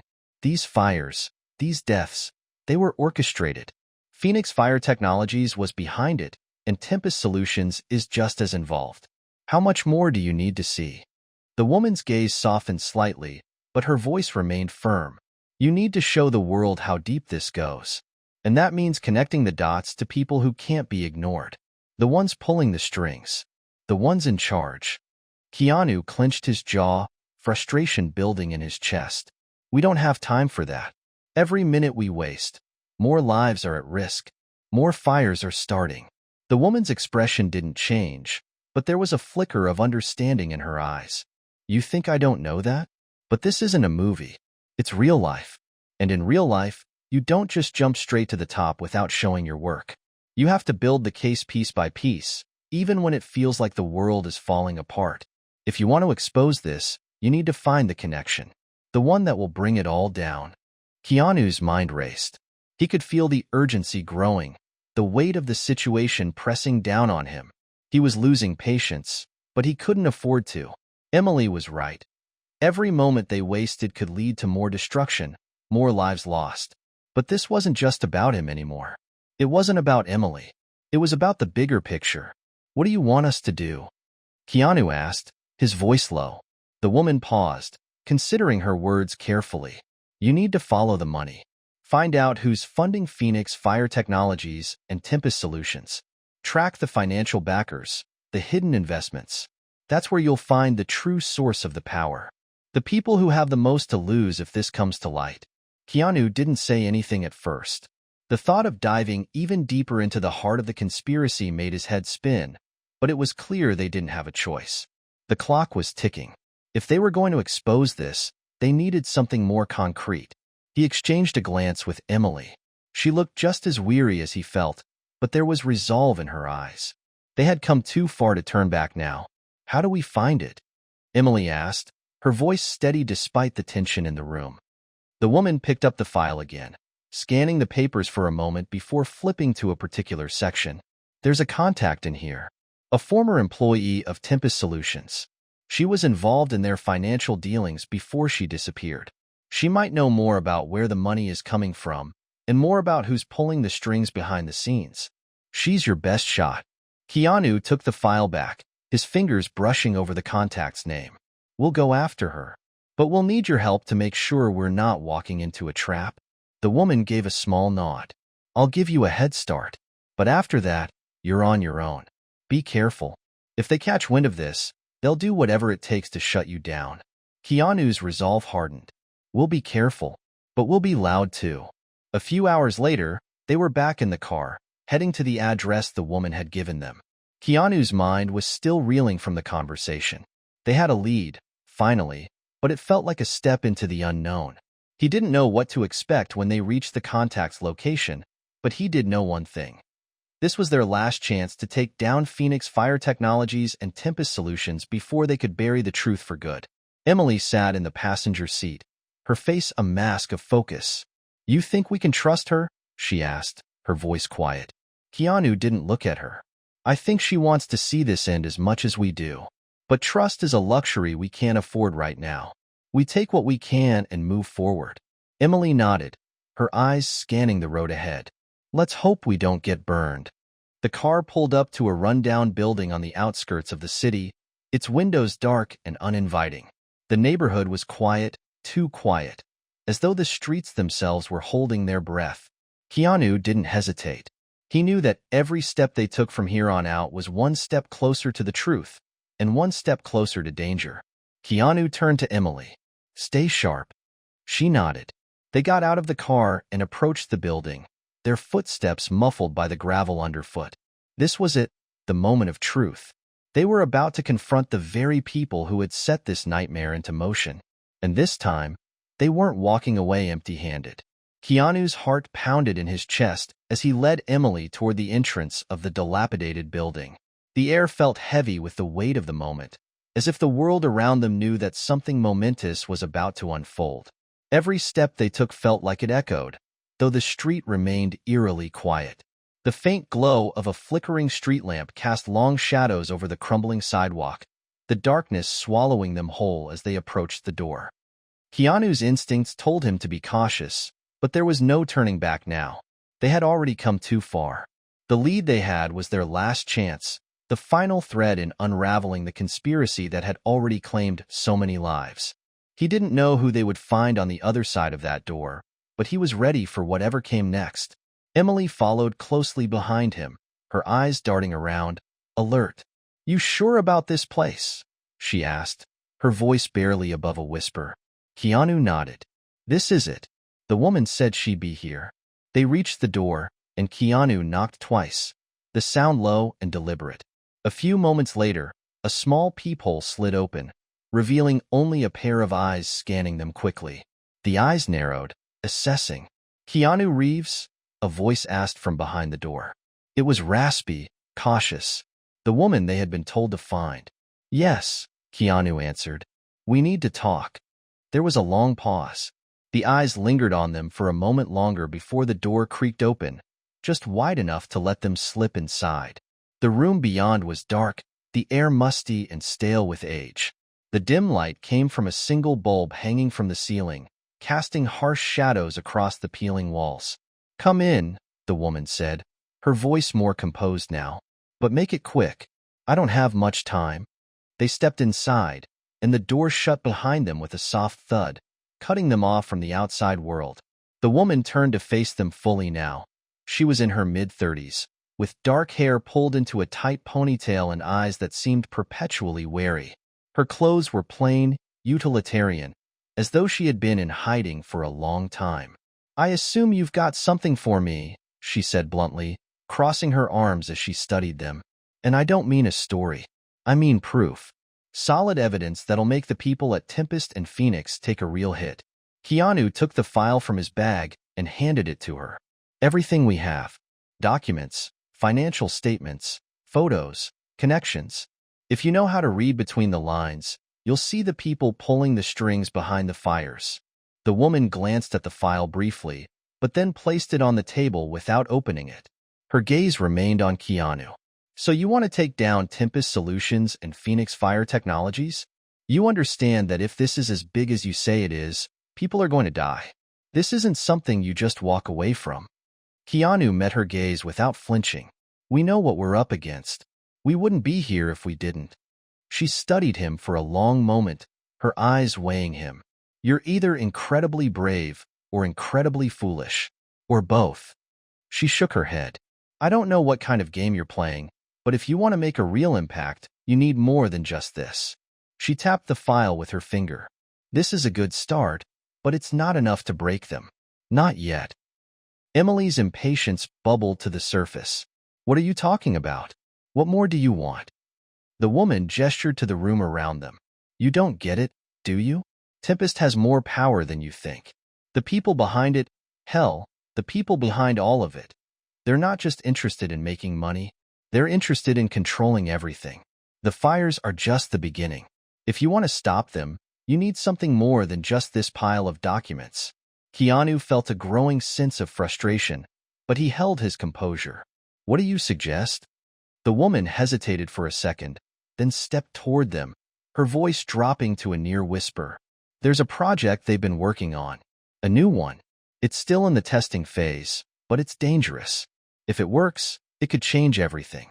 This is the key you're looking for." Keanu's brow furrowed. "What kind of project?" She glanced around as if making sure no one could hear, then leaned closer. "It's not just about weather manipulation anymore. They found a way to weaponize it, control entire regions, populations. Tempest is about to take this public, but they're already testing it in secret. If they succeed, no one will be able to stop them." Emily stepped forward, her voice low but urgent. "How do we stop it? How do we expose them?" The woman looked over at the file on the table again, then back at them. "You need to get inside their facility. Find out who's running the program, gather the data. If you expose that, it'll be big enough to take them down. They're using weather control as a weapon. This is a game changer. The proof is there, but you won't find it here. You'll have to get it from the source." Keanu processed her words quickly. And you're sure about this? You know this for a fact? The woman nodded slowly. I was part of their research team before I left. I don't have the full picture, but I know enough. The project is real, and if they succeed, nothing will stop them. Emily looked at Keanu, her face pale but determined. This is it then. If we don't stop them here, we're all done for. Keanu didn't hesitate. We'll do it. The woman looked at them both, her face grim. You're going to need help getting in. They've got security, and I don't mean just physical barriers. If you're going to get close enough to expose the project, you'll need someone who can get past their systems. Someone who knows their tech. Keanu clenched his fists. We'll find them. We can't wait any longer. The woman walked over to a desk at the far side of the room and pulled out a small flash drive. She handed it to Keanu. This will get you into their systems. It's a backdoor. You won't be able to do much without it. Keanu took the drive, his fingers tight around it. Thank you. She looked at him one last time. Her eyes filled with both warning and something else, perhaps regret. You're walking a fine line. One wrong move, and it's over. Make sure you know what you're doing. Because if you don't, this will be your last mission. Keanu turned toward the door, the weight of her words settling over him. This was the moment of truth. There was no turning back now. They had the information, the access, and the resolve. But they also had one final chance to take down a system so corrupt it had no regard for human life. We'll make it count, he said quietly. As they walked out of the building and into the night, the world outside seemed to hold its breath. Everything was about to change. Keanu's grip tightened around the steering wheel as he navigated the darkened streets, the engine of the car humming steadily under his hands. The city had a different feel to it tonight, empty, quiet, as if it too sensed the gravity of what was coming. The only sound in the car was the soft shuffle of papers in the passenger seat, where Emily was reviewing the files one last time. We're getting close, Emily said, her voice low but steady. Keanu nodded, his eyes flicking to the rearview mirror, scanning the empty road behind them. He had no idea what lay ahead, but he knew it wouldn't be easy. They were about to break into the very heart of Tempest Solutions. Every fiber of his being was on high alert, but this was it, the moment they had been building toward. The project they had uncovered was their last chance to stop Tempest from unleashing something far worse than anyone could imagine. As the car turned down a narrow, tree-lined road, Keanu's thoughts were a blur. The woman who had given them the flash drive had been right. Getting inside Tempest's facility wasn't going to be easy. But now they had the access they needed. If the drive worked as promised, it would bypass the majority of the security protocols. It was a chance, a risky one, but it was the only one they had left. They arrived at a nondescript building just outside the industrial zone, a place that seemed too quiet, too hidden, to be just another warehouse. Keanu killed the engine, and the silence of the night enveloped them. The only light came from the distant glow of the city, faint and flickering in the distance. Emily looked over at him, her expression tense. We're really doing this, aren't we? Keanu stared straight ahead, his eyes hard. We don't have a choice anymore. He opened the glove compartment, pulling out a pair of black gloves. His hands were steady as he slid them on, the leather cold against his skin. Emily did the same, her eyes scanning the area as if waiting for something, anything, to break the stillness. There's a security checkpoint up ahead, Keanu said, his voice barely above a whisper. Once we get past that, the real challenge begins. We'll have only a few minutes before they realize someone's breached the system. We need to move fast. Emily nodded, her jaw set in determination. Let's do it.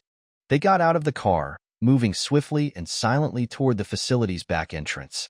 The darkened parking lot seemed abandoned, but Keanu didn't let his guard down for even a second. Every corner, every shadow, could be hiding someone. He had learned long ago that in this kind of game, paranoia was often the only thing that kept you alive. They reached the back door, and Keanu pulled the flash drive from his pocket. He inserted it into a small, hidden port on the door's security panel, his heart hammering in his chest. For a moment, nothing happened. The faint hum of the building's internal systems was the only sound, and it seemed to stretch on forever. Then, the door clicked open. Emily gave him a quick glance, then stepped inside. Keanu followed, pulling the door closed behind them. The air inside was cold, sterile, almost too clean. The hallway was lined with white tiles, harsh fluorescent lights buzzing overhead. There were no windows, no signs of life. It was as if the building existed in a space entirely separate from the world outside. "Keep quiet," Keanu muttered, his voice barely audible. They moved swiftly through the hallways, keeping to the shadows, their footsteps muffled against the polished floor. The security system had given them access, but Keanu knew that wouldn't last forever. They had to be in and out before anyone noticed they were here. Emily was ahead of him, her eyes scanning the surroundings, alert to every sound. Keanu's mind raced, his thoughts sharp as he kept his focus on the task at hand. They needed to find the central data hub, the heart of the facility, where all the information they needed was stored. A sudden beep from a nearby terminal made Keanu freeze. "What is it?" Emily whispered. Keanu's eyes narrowed. "Someone's trying to access the system. We need to move." They quickened their pace, rounding a corner just as a set of security guards appeared further down the hall. Keanu's breath caught in his throat, but Emily was already pulling him into a small supply closet.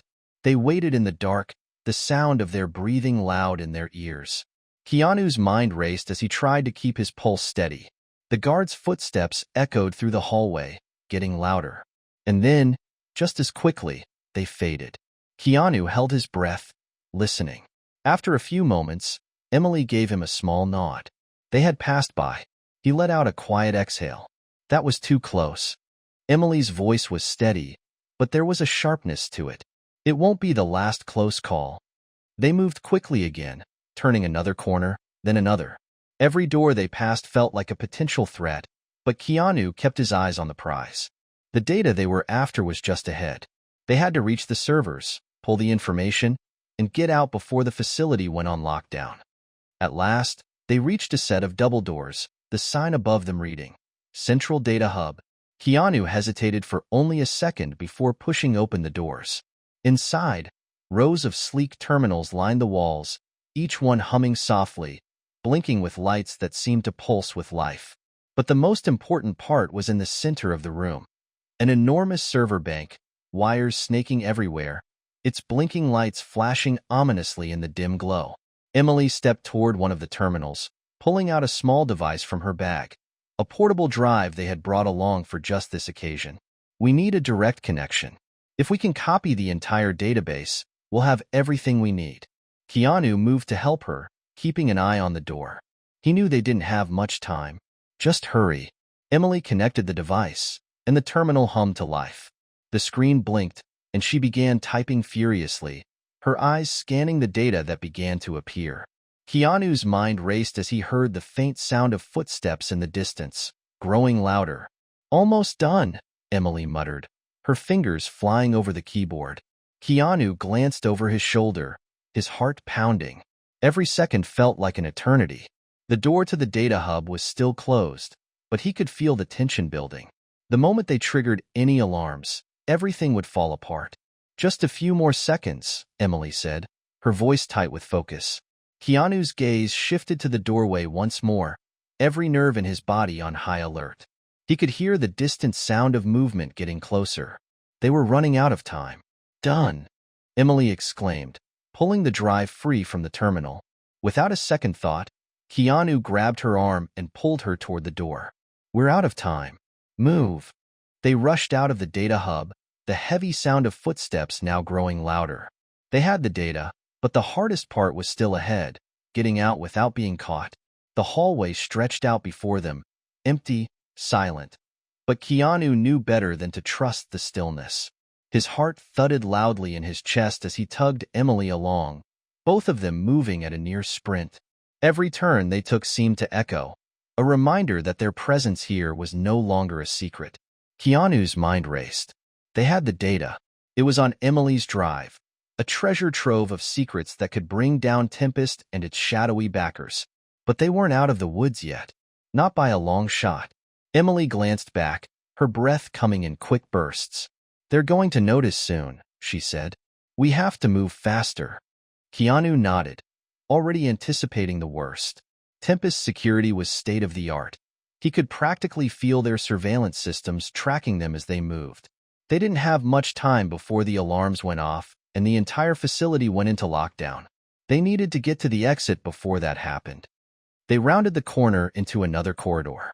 The dim lights above flickered intermittently, casting long shadows on the walls. Keanu's mind wasn't just focused on the exits. It was on the hundreds of questions swirling in his mind.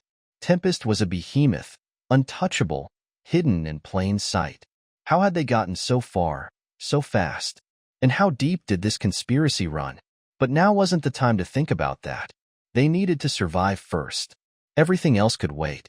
Another hallway stretched out before them, and Keanu's eyes flicked to the ceiling, searching for the nearest camera.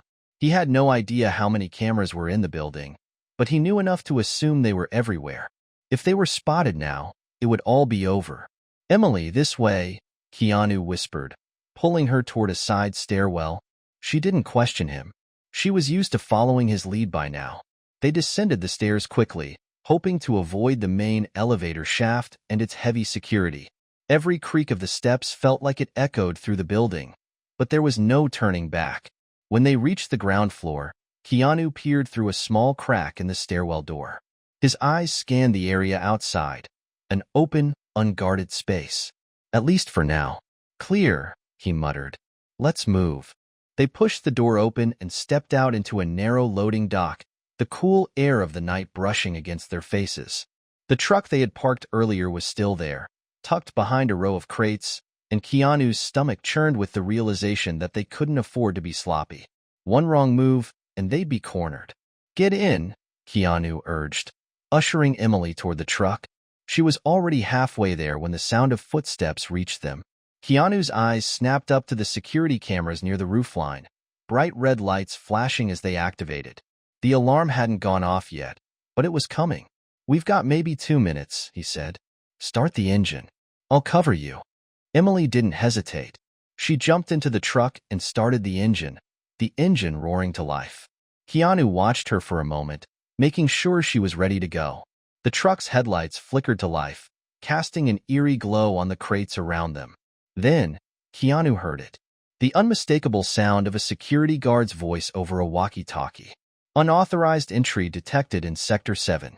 Lock down all exits." Keanu's heart skipped a beat. That was the signal. The entire facility would go into lockdown in mere seconds, and if they weren't out by then, it would be game over. "Now!" Keanu shouted, sprinting toward the truck. Emily gunned the engine, and the truck lurched forward. Keanu jumped in just as the first of the security guards rounded the corner.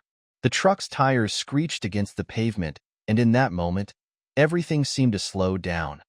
The building loomed behind them, windows like cold eyes staring down.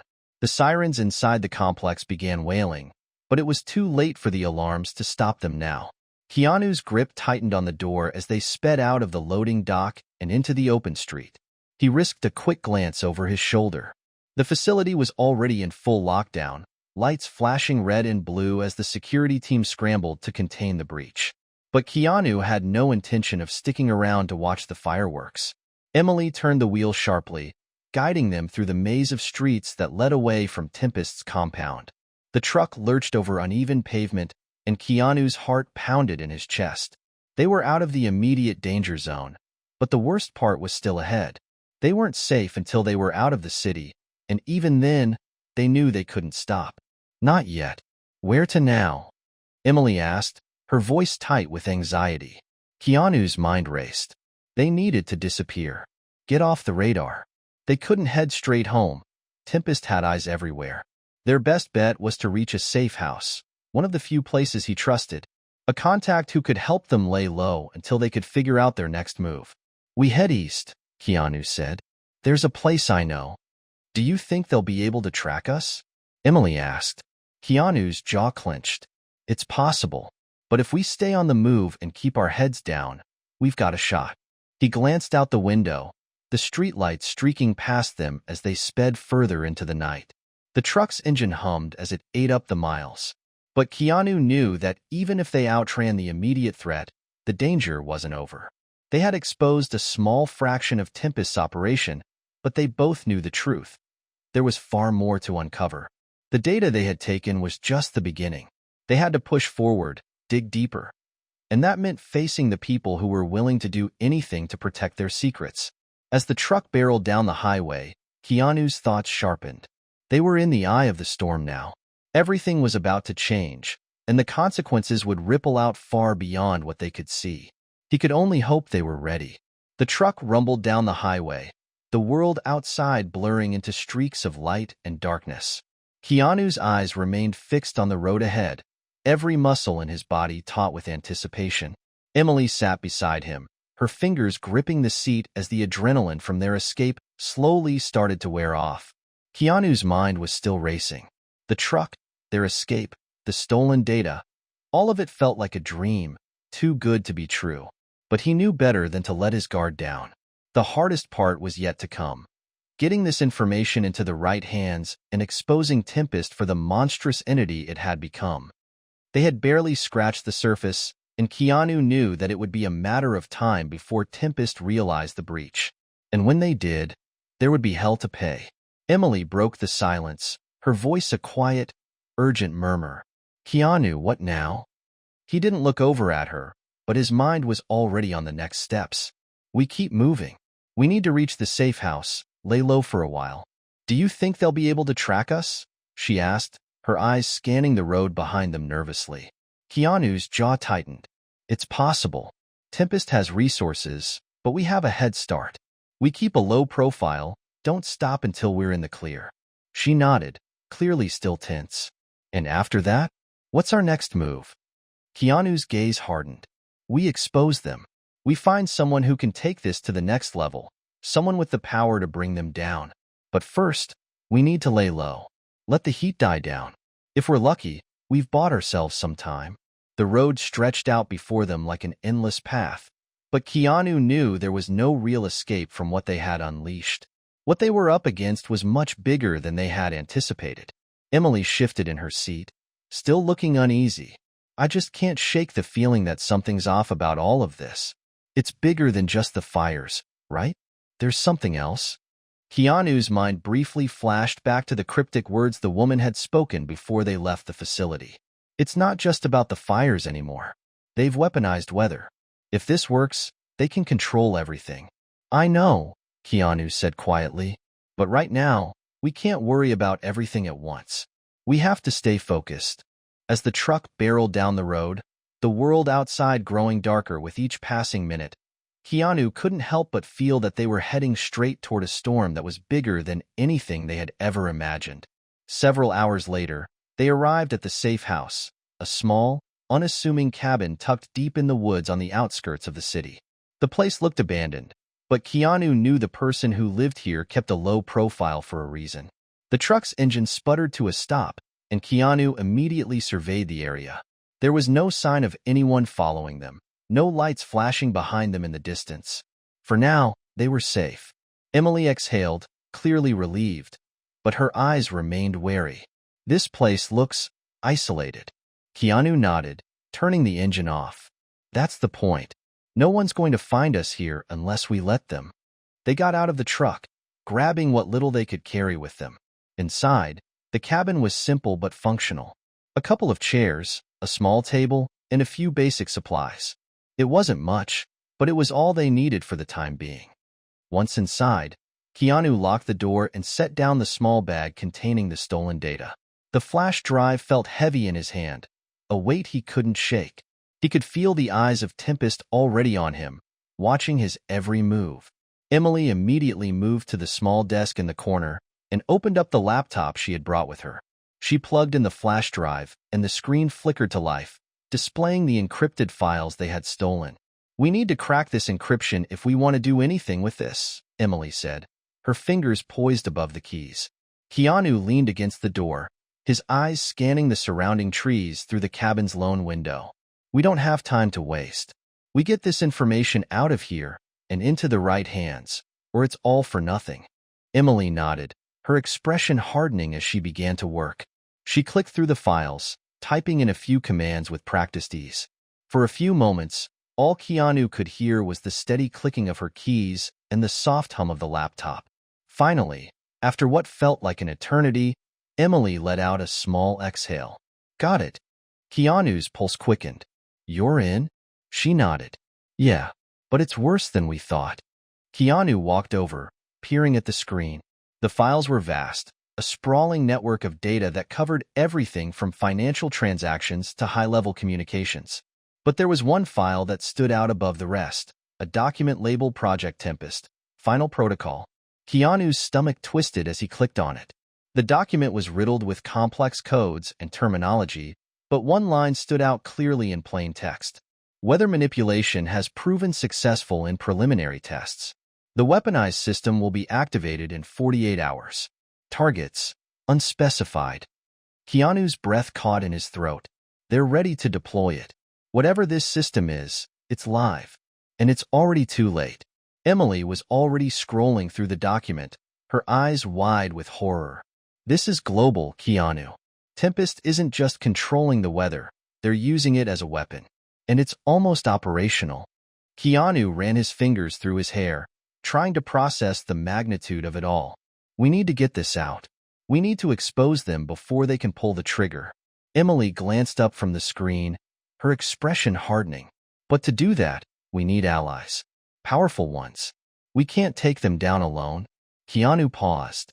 He had always trusted his instincts, and right now, his gut was telling him that they were playing a dangerous game. It wasn't just about surviving anymore. It was about stopping something that could change the course of history, and if they failed, it would be far more than just their lives at stake. We'll find them, Keanu said, his voice resolute. Whoever we need. We'll make them listen. Emily's eyes narrowed, her determination matching his own. If we don't, it's over for all of us. Keanu looked out the window again, staring into the darkness of the woods. The storm was coming, and they were right in its path. But this time, they wouldn't just be swept away. They were going to fight. The cabin was eerily quiet after the discovery in the files. The weight of what they had uncovered hung heavy in the air. Tempest's weaponized weather system was more than just a terrifying concept. It was real, and it was on the verge of being activated. Keanu paced the small room, the silence broken only by the occasional click of Emily's fingers as she scrolled through the files on the laptop. Her brow furrowed, her lips pressed tightly together in concentration. She was searching for anything that might give them more information, something they could use to stop the system before it was too late. Keanu's thoughts raced. They had a short window of time to act. With Tempest preparing to launch the system in less than 48 hours, they couldn't afford to waste a single moment. But getting the information into the right hands wasn't going to be easy. The world didn't just stop when a storm was brewing. They needed to make their move carefully, strategically. Finally, Emily looked up from the screen, her eyes tired but resolute. Keanu, there's something else I found. There's a name in these files, a contact who might be able to help us. Keanu stopped pacing and turned to her. Who? Her name is Alex Turner, Emily said, her voice steady despite the gravity of the situation. She's a former operative. She worked with Tempest at one point, but she defected a few years ago. She's been off the radar ever since, but it looks like she's the one who has been feeding intel to underground organizations. If anyone can help us stop them, it's her. Keanu's mind spun. A former Tempest operative? That could be the break they needed. But it was risky. There was no telling whether Alex Turner was still alive, or if she would even be willing to help them. Tempest was ruthless, and anyone who crossed them became a target. Still, if they didn't take the chance, they were doomed. Where do we find her? Keanu asked, his voice sharp. Emily looked down at the laptop again, typing quickly as she searched through more files. There's a contact listed. A phone number. I'll try calling. Keanu's eyes narrowed. What if she's been compromised? Emily hesitated for a moment, then nodded. We'll have to take the risk, but it's the only lead we've got. She dialed the number, her fingers hovering over the keys as the phone rang. The seconds ticked by, each one stretching longer than the last. Keanu's mind raced with possibilities. What if Alex had been captured? What if she didn't trust them? Then, finally, the phone clicked, and a voice on the other end answered. This is Alex. The voice was calm, almost detached. Keanu leaned closer, his heart pounding in his chest. Emily spoke first, her voice low but steady. Alex, we need your help. We've uncovered Tempest's plans, and we need to stop them before they activate their weather system. There was a brief silence on the other end of the line. Keanu could almost hear the wheels turning in Alex's head. Then, finally, Alex spoke again, her voice colder now. Who are you? We don't have time for introductions, Emily replied, her voice firm. But we know about your history with Tempest. We've seen their plans, and we need someone on the inside. Someone who knows how they think. We can't do this without you. Alex's voice grew quieter, as though she were considering the offer carefully. You don't know what you're asking, she said. Tempest doesn't just let people walk away. You're in over your heads. We know, Keanu said, stepping in, but we've already made our move. We have the data, and we need to move quickly. This isn't just about stopping a corporation anymore. It's about stopping a global disaster. There was a long pause on the other end of the line. Keanu could almost hear Alex's thoughts spinning. Finally, she spoke, her voice softer but with a hardened edge. I'll help you, but you need to understand something. You're playing with fire. Tempest won't hesitate to wipe you out. We know, Keanu repeated, his voice resolute. But if we don't stop them, it'll be too late for everyone. Alex's sigh was audible, a sign of both resignation and resolve. All right, meet me at the old safe house near the coast. I'll give you what you need to get through this. But be careful. Tempest is everywhere. Trust no one. Keanu looked at Emily, his gaze hard. They had a plan. Now it was time to follow through. We'll be there, Keanu said, before hanging up. The drive to the coast was tense, the weight of the information they carried pressing down on them. They didn't know what to expect when they met Alex Turner. She could be their salvation, or she could be leading them straight into a trap. Either way, they didn't have the luxury of being cautious. Emily kept glancing at Keanu, her brow furrowed with worry. What if she's not who she says she is? Keanu shrugged, his fingers gripping the steering wheel tightly. We'll find out soon enough. Either she helps us, or she doesn't. But we don't have time to second-guess. The drive stretched on, the coastal road winding along the edge of cliffs and darkened beaches. The atmosphere outside seemed to mirror their own sense of foreboding. The world had changed in the span of a few days, and every passing mile felt like they were getting closer to something big, something that could make or break everything they had worked for. As they neared the coordinates Alex had given them, Keanu's instincts went on high alert. He slowed the truck as they approached a secluded area, the dim lights of a single cabin visible in the distance. This was it. They parked the truck behind a row of trees, out of sight, and made their way to the cabin on foot, careful to stay hidden. The door was slightly ajar, the only sign of life in an otherwise deserted area. Keanu motioned for Emily to follow him as they approached, their footsteps muffled against the dirt path. Inside, the cabin was sparse, but functional. Alex Turner stood by the window, her back to them as she stared out at the ocean. She was taller than Keanu had expected, with dark hair pulled back into a tight ponytail. Her expression was unreadable, but there was a hardness in her eyes, one that came from years of surviving in a world full of danger and deception. Keanu Reeves, Alex said without turning around. And Emily, I've been expecting you. Keanu's eyes narrowed.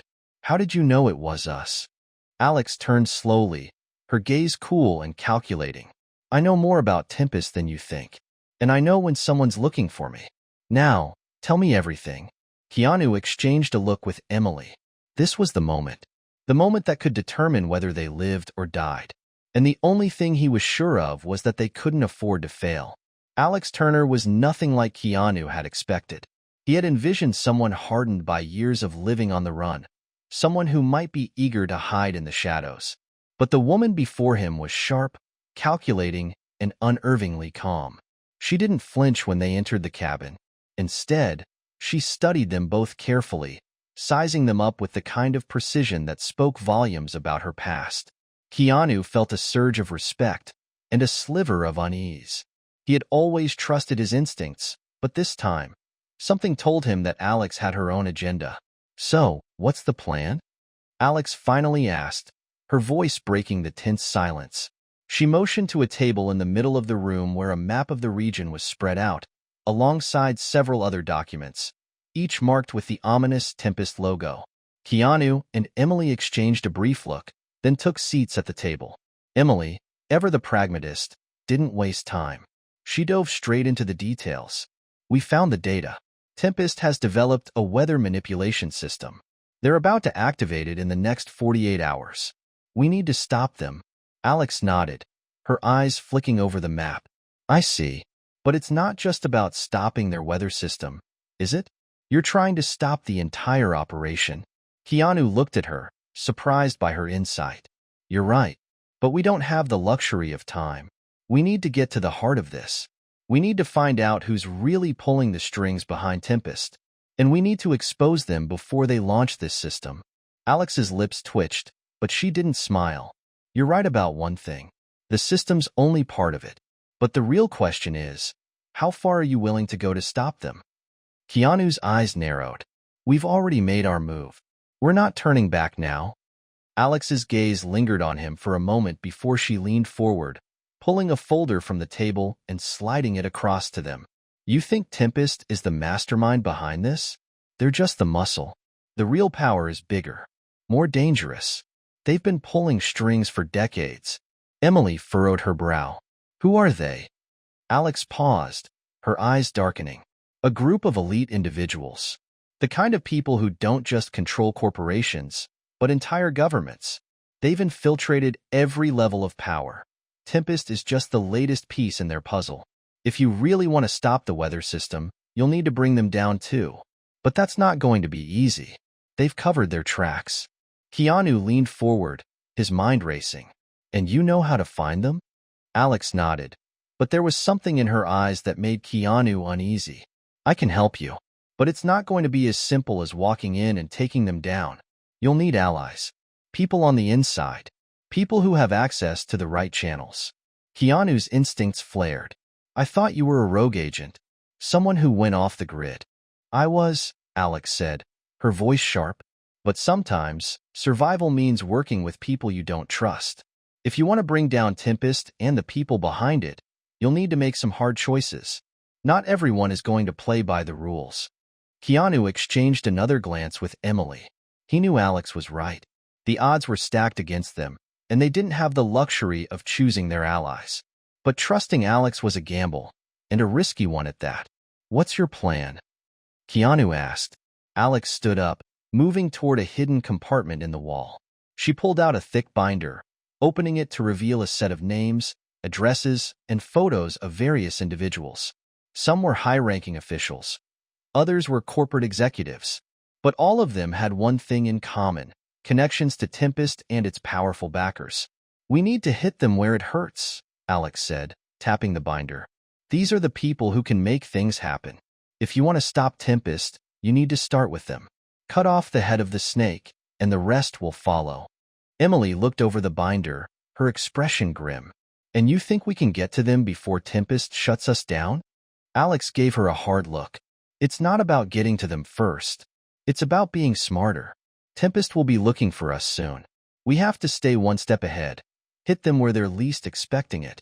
Keanu stood up, his mind already working through the possibilities. So, what's the next move? Alex didn't answer immediately. She walked over to the window and peered out, as if measuring the night.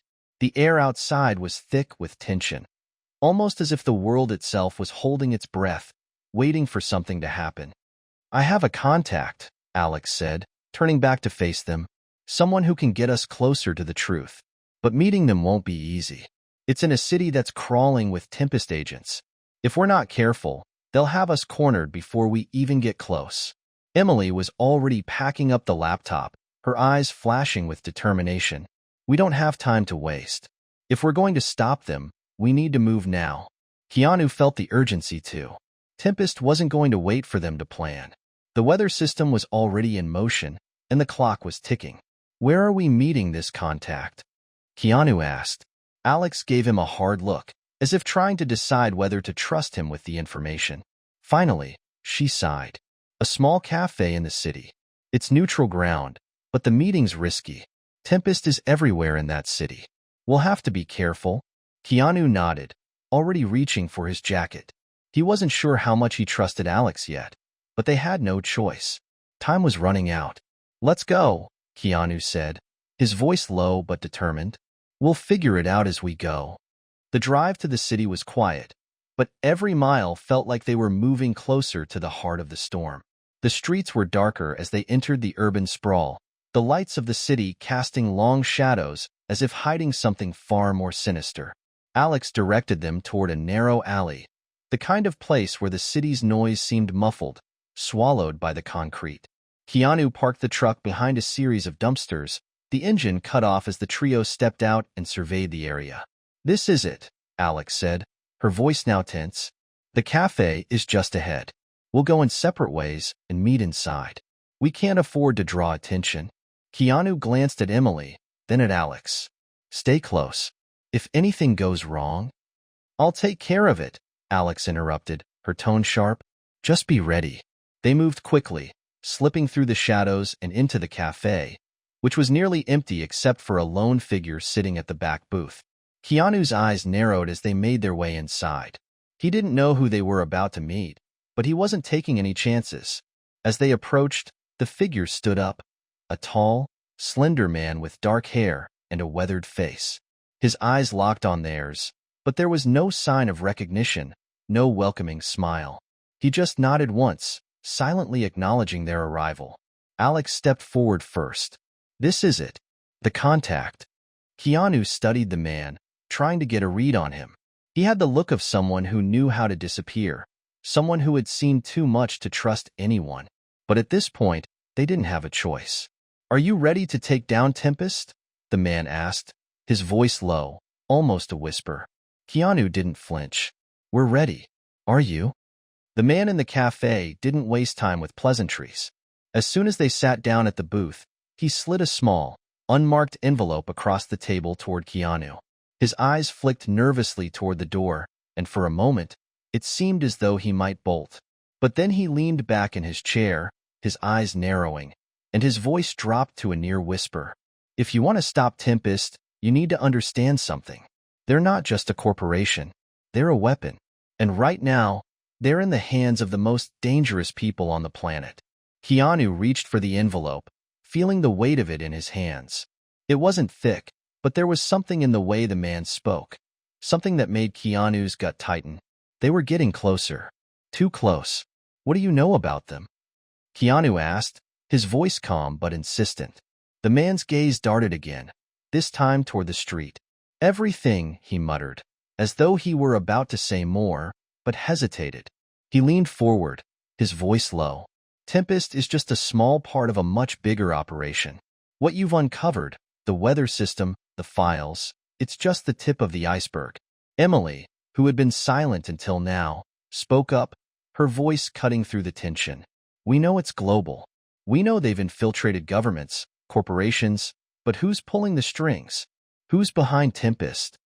The man looked at Emily, then back at Keanu. His eyes filled with a mixture of fear and exhaustion. "It's a group known only as the Syndicate. They've been in the shadows for decades, orchestrating global events, wars, natural disasters, economic crashes, all to consolidate power. And Tempest? It's their weapon of choice. The weather manipulation system was designed to be a tool for control. Control over nations, over populations." Keanu felt the weight of the words sink in. This wasn't just about a corporation trying to profit off of a dangerous weapon. This was about a powerful cabal using that weapon to reshape the world to their own twisted design. "We can't just stop the weather system," Keanu said, his voice steady despite the growing unease in his chest. "We have to bring down the whole damn thing." The man nodded, his fingers trembling slightly as he took a sip from his coffee. "That's right. But it's not going to be easy. The Syndicate operates through a network of people, some of them in plain sight, others deeply hidden in the shadows. You'll need to infiltrate their ranks, take out their leaders, and expose everything they've done." Alex, who had been unusually quiet up until now, leaned forward, her voice cold. "And how exactly do we do that?" The man's lips curled into a slight, bitter smile. "You're going to need a key, a way to access the core of their operation. There's one person who can give that to you, but getting to them won't be simple. Tempest has eyes everywhere." Keanu's eyes locked with the man's, searching for any hint of deception. Who is it? A woman named Isabella Cartwright, the man replied, his voice low. She's one of their highest-ranking operatives. She's the key to getting to the syndicate itself. She's the one who has access to their entire infrastructure. Their communication networks, their secret locations, everything. Without her, you're blind. Emily's brows furrowed. Is she one of Tempest's people? The man nodded. She was. But now, she's running. She's been trying to break free for years. I've been in contact with her off the grid. She's hiding out in a remote location, and I have the coordinates. But getting there is another story. Tempest knows she's defected, and they're hunting her. You'll need to move fast. Keanu's mind was racing. This was it, the breakthrough they needed. But it came with a heavy price. They weren't just up against a corporation anymore. They were up against an underground syndicate that had its hands in every corner of the world. How do we find her? Keanu asked, his tone resolute. The man slid another piece of paper across the table, this time with a set of coordinates and a time. This is where you'll find her. But be warned, you won't be the only ones looking for her. Tempest has already dispatched their top agents. You'll have to fight your way through. Keanu glanced at Alex. She was already standing, her hand on her sidearm. We're used to fighting. Let's move. The man's eyes softened for a moment. Be careful. This isn't just a fight for survival. If you want to win, you'll need to outsmart them. They won't hesitate to kill you. Not for a second. The journey to the remote location was anything but quiet. Keanu, Alex, and Emily traveled in near silence, each of them lost in their thoughts. The man's warning echoed in Keanu's mind. Tempest wasn't just a corporation. It was an empire. A dark empire that reached far beyond the weather system they had uncovered. They had one chance to stop it. One chance to find Isabella Cartwright and use her knowledge to take down the syndicate. But even as the mission began to take shape, Keanu couldn't shake the feeling that they were walking into a trap. The coordinates led them to a small, secluded cabin in the mountains, far from the nearest city, and even farther from any hope of reinforcements. It was a perfect place to hide, but also the perfect place to set a trap. Keanu and Alex took the lead, their senses alert as they approached the cabin. Emily stayed close behind, her eyes scanning the surroundings for any sign of danger. They had to move quickly. There was no telling when Tempest would catch up with them. As they reached the front door, Alex signaled for them to stop. She crouched down and checked the door's lock, her fingers moving expertly. After a few tense moments, she nodded. It's clear. Let's go. They entered the cabin cautiously, each of them expecting an ambush. But inside, the place was eerily quiet. There were no signs of a struggle, no indication that anyone had been there recently. It was almost too quiet. Then, they heard a noise, a soft thud from the back of the cabin. Alex motioned for them to follow her, and they crept toward the sound. As they rounded the corner, they saw a figure standing in the dim light. A woman, tall and gaunt, her back turned to them. It was Isabella Cartwright. She turned slowly, her eyes scanning their faces. For a moment, no one spoke. Then, Isabella spoke in a voice laced with tension. You're here, but you need to leave. Tempest will be here soon. Keanu stepped forward, his voice calm but firm. We're not leaving without you. We need your help. Isabella hesitated, her eyes flicking toward the door. And if I help you, Tempest will kill us all. Keanu didn't flinch. Then we'll fight. But we don't have time to waste. Isabella took a deep breath, then nodded. All right, let's get this over with. The tension in the air was palpable as Isabella Cartwright, the woman who had once been a trusted operative of Tempest, now stood with Keanu, Alex, and Emily. Her eyes, a blend of defiance and exhaustion, told the story of a woman who had lived in the shadows for far too long. But now, in this isolated cabin in the mountains, the clock was ticking. The syndicate was closing in, and their reign of terror was on the brink of becoming unstoppable. Isabella quickly assessed her new allies, her gaze lingering on Keanu. There was something about him, something that spoke to her in a way that made her believe he wasn't just another rebel looking to topple a corporation. She could see it in his eyes, that same intensity she had once possessed. And for the first time in years, A spark of hope ignited within her. "You've got one shot at this," she said, her voice low, yet steady. "If we don't stop them now, Tempest will trigger the system. And when that happens, we'll be looking at an ecological catastrophe the world will never recover from." Keanu nodded. "We're not leaving without a victory.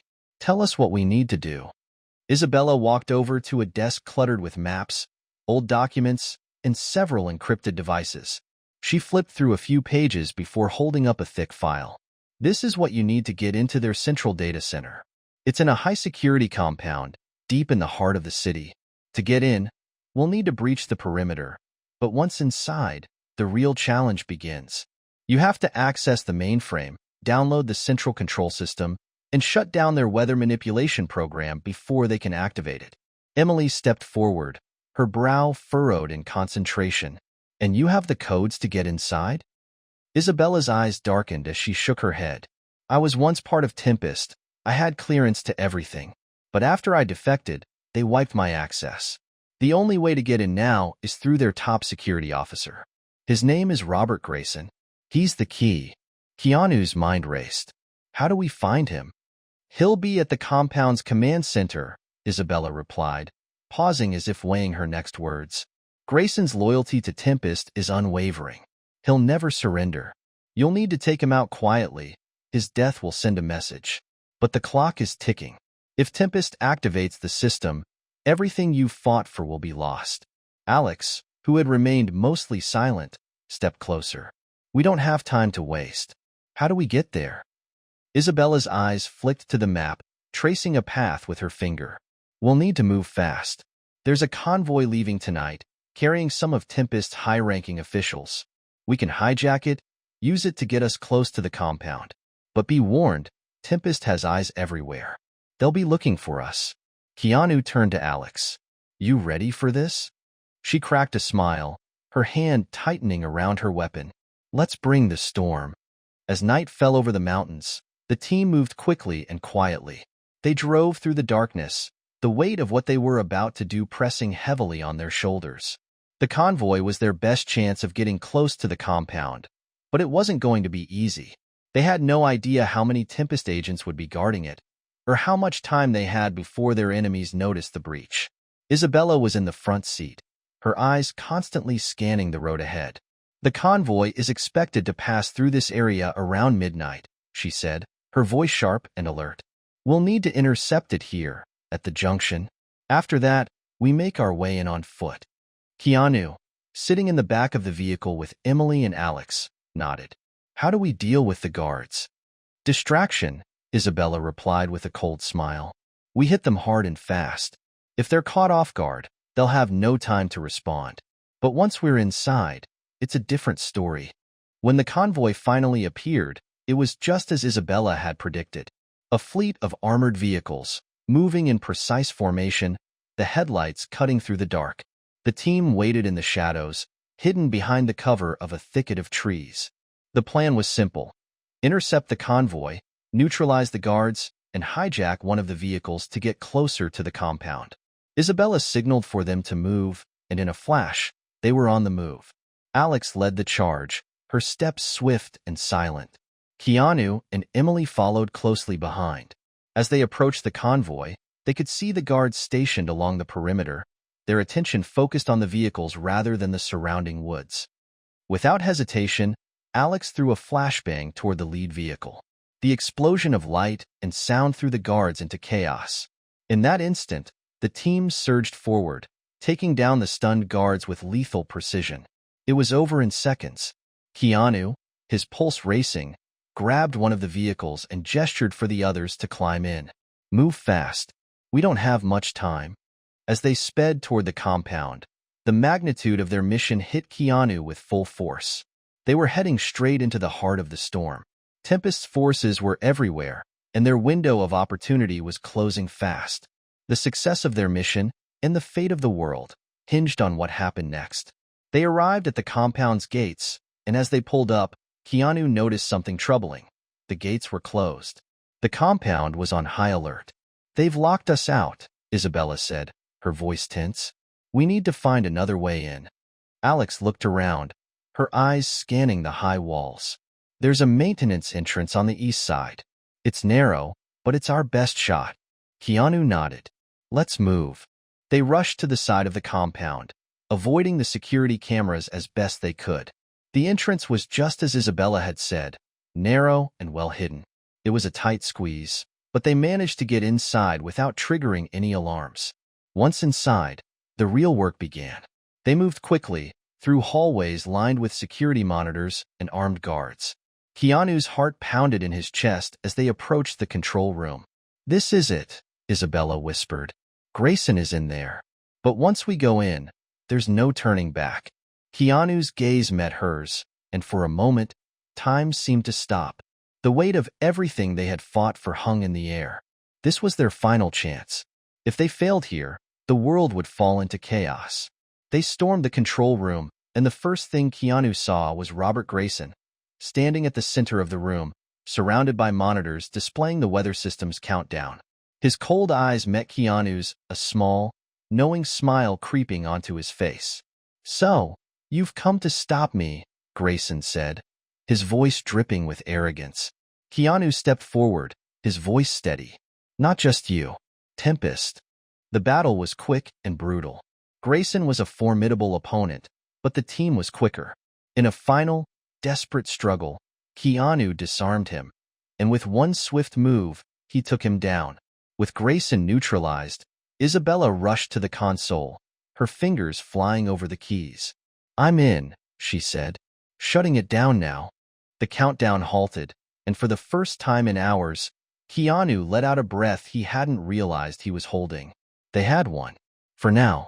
As they stood in the control room, looking at the deactivated system, Keanu's thoughts raced.